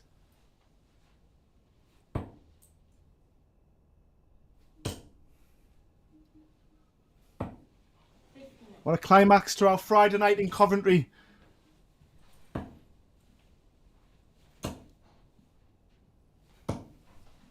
I'm pleased that, well, I'm not pleased in a sense that it's the last match of the evening, but I'm literally on the edge of my seat now, so I don't think I could take another game. Superb darts from Branley. Oh, look better than that, but 64 for a breaker throw to lead the contest once again and guarantee a point. Double 16 required. Composes himself. Just goes inside, but Branley's left a blob.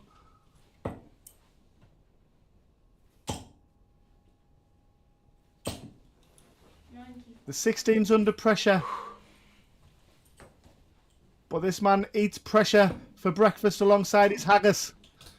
And he leads 4-3, and he'll throw for the match here. And a valuable 2 points on offer if our Scottish international can hold his throw here.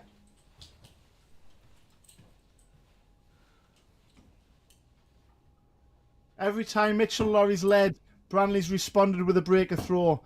Can he stay unbeaten and have a three-way tie at the top of the JPL?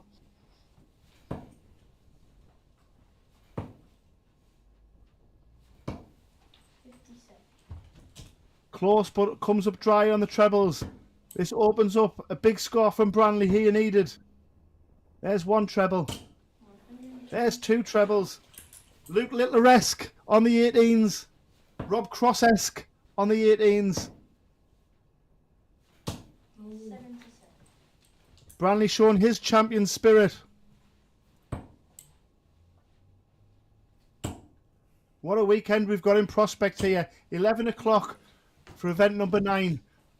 What a finish to our night. Needs a 2 treble visit, you feel. 97. Great treble find there from Mitchell Lawrie. Branley on 190 needs to take care of his work.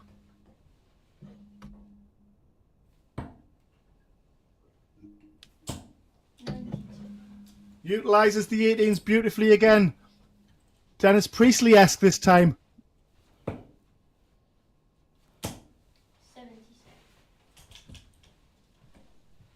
Drama here in Coventry. Which leg's this? The all-important leg. Which way is it going? Chris Dobie's been trying that one regular on a Thursday night. Double 18 for a valuable win. Mitchell Lawrie goes to dry his hands and runs round Coventry. Runs round the Rico. Oh no! 2 match starts go astray. And Branley shows no emotion as he comes back for 56. To stay unbeaten. Branley needs tops. Poker faced. Relaxed as ever. The transition to hand was perfect. The 56 is perfect. We've got a 4-all draw to conclude our night. Branley remains unbeaten. Mitchell Lawrie rues missed start. But what a night we've had here in Coventry. What a night with the JPL. Join us in mid-May for our next round of fixtures. Thank you for being with us. I've been Carl Redden, and I'll see you on Saturday morning from 11 o'clock for our JDC Advanced Tour. Good night, folks.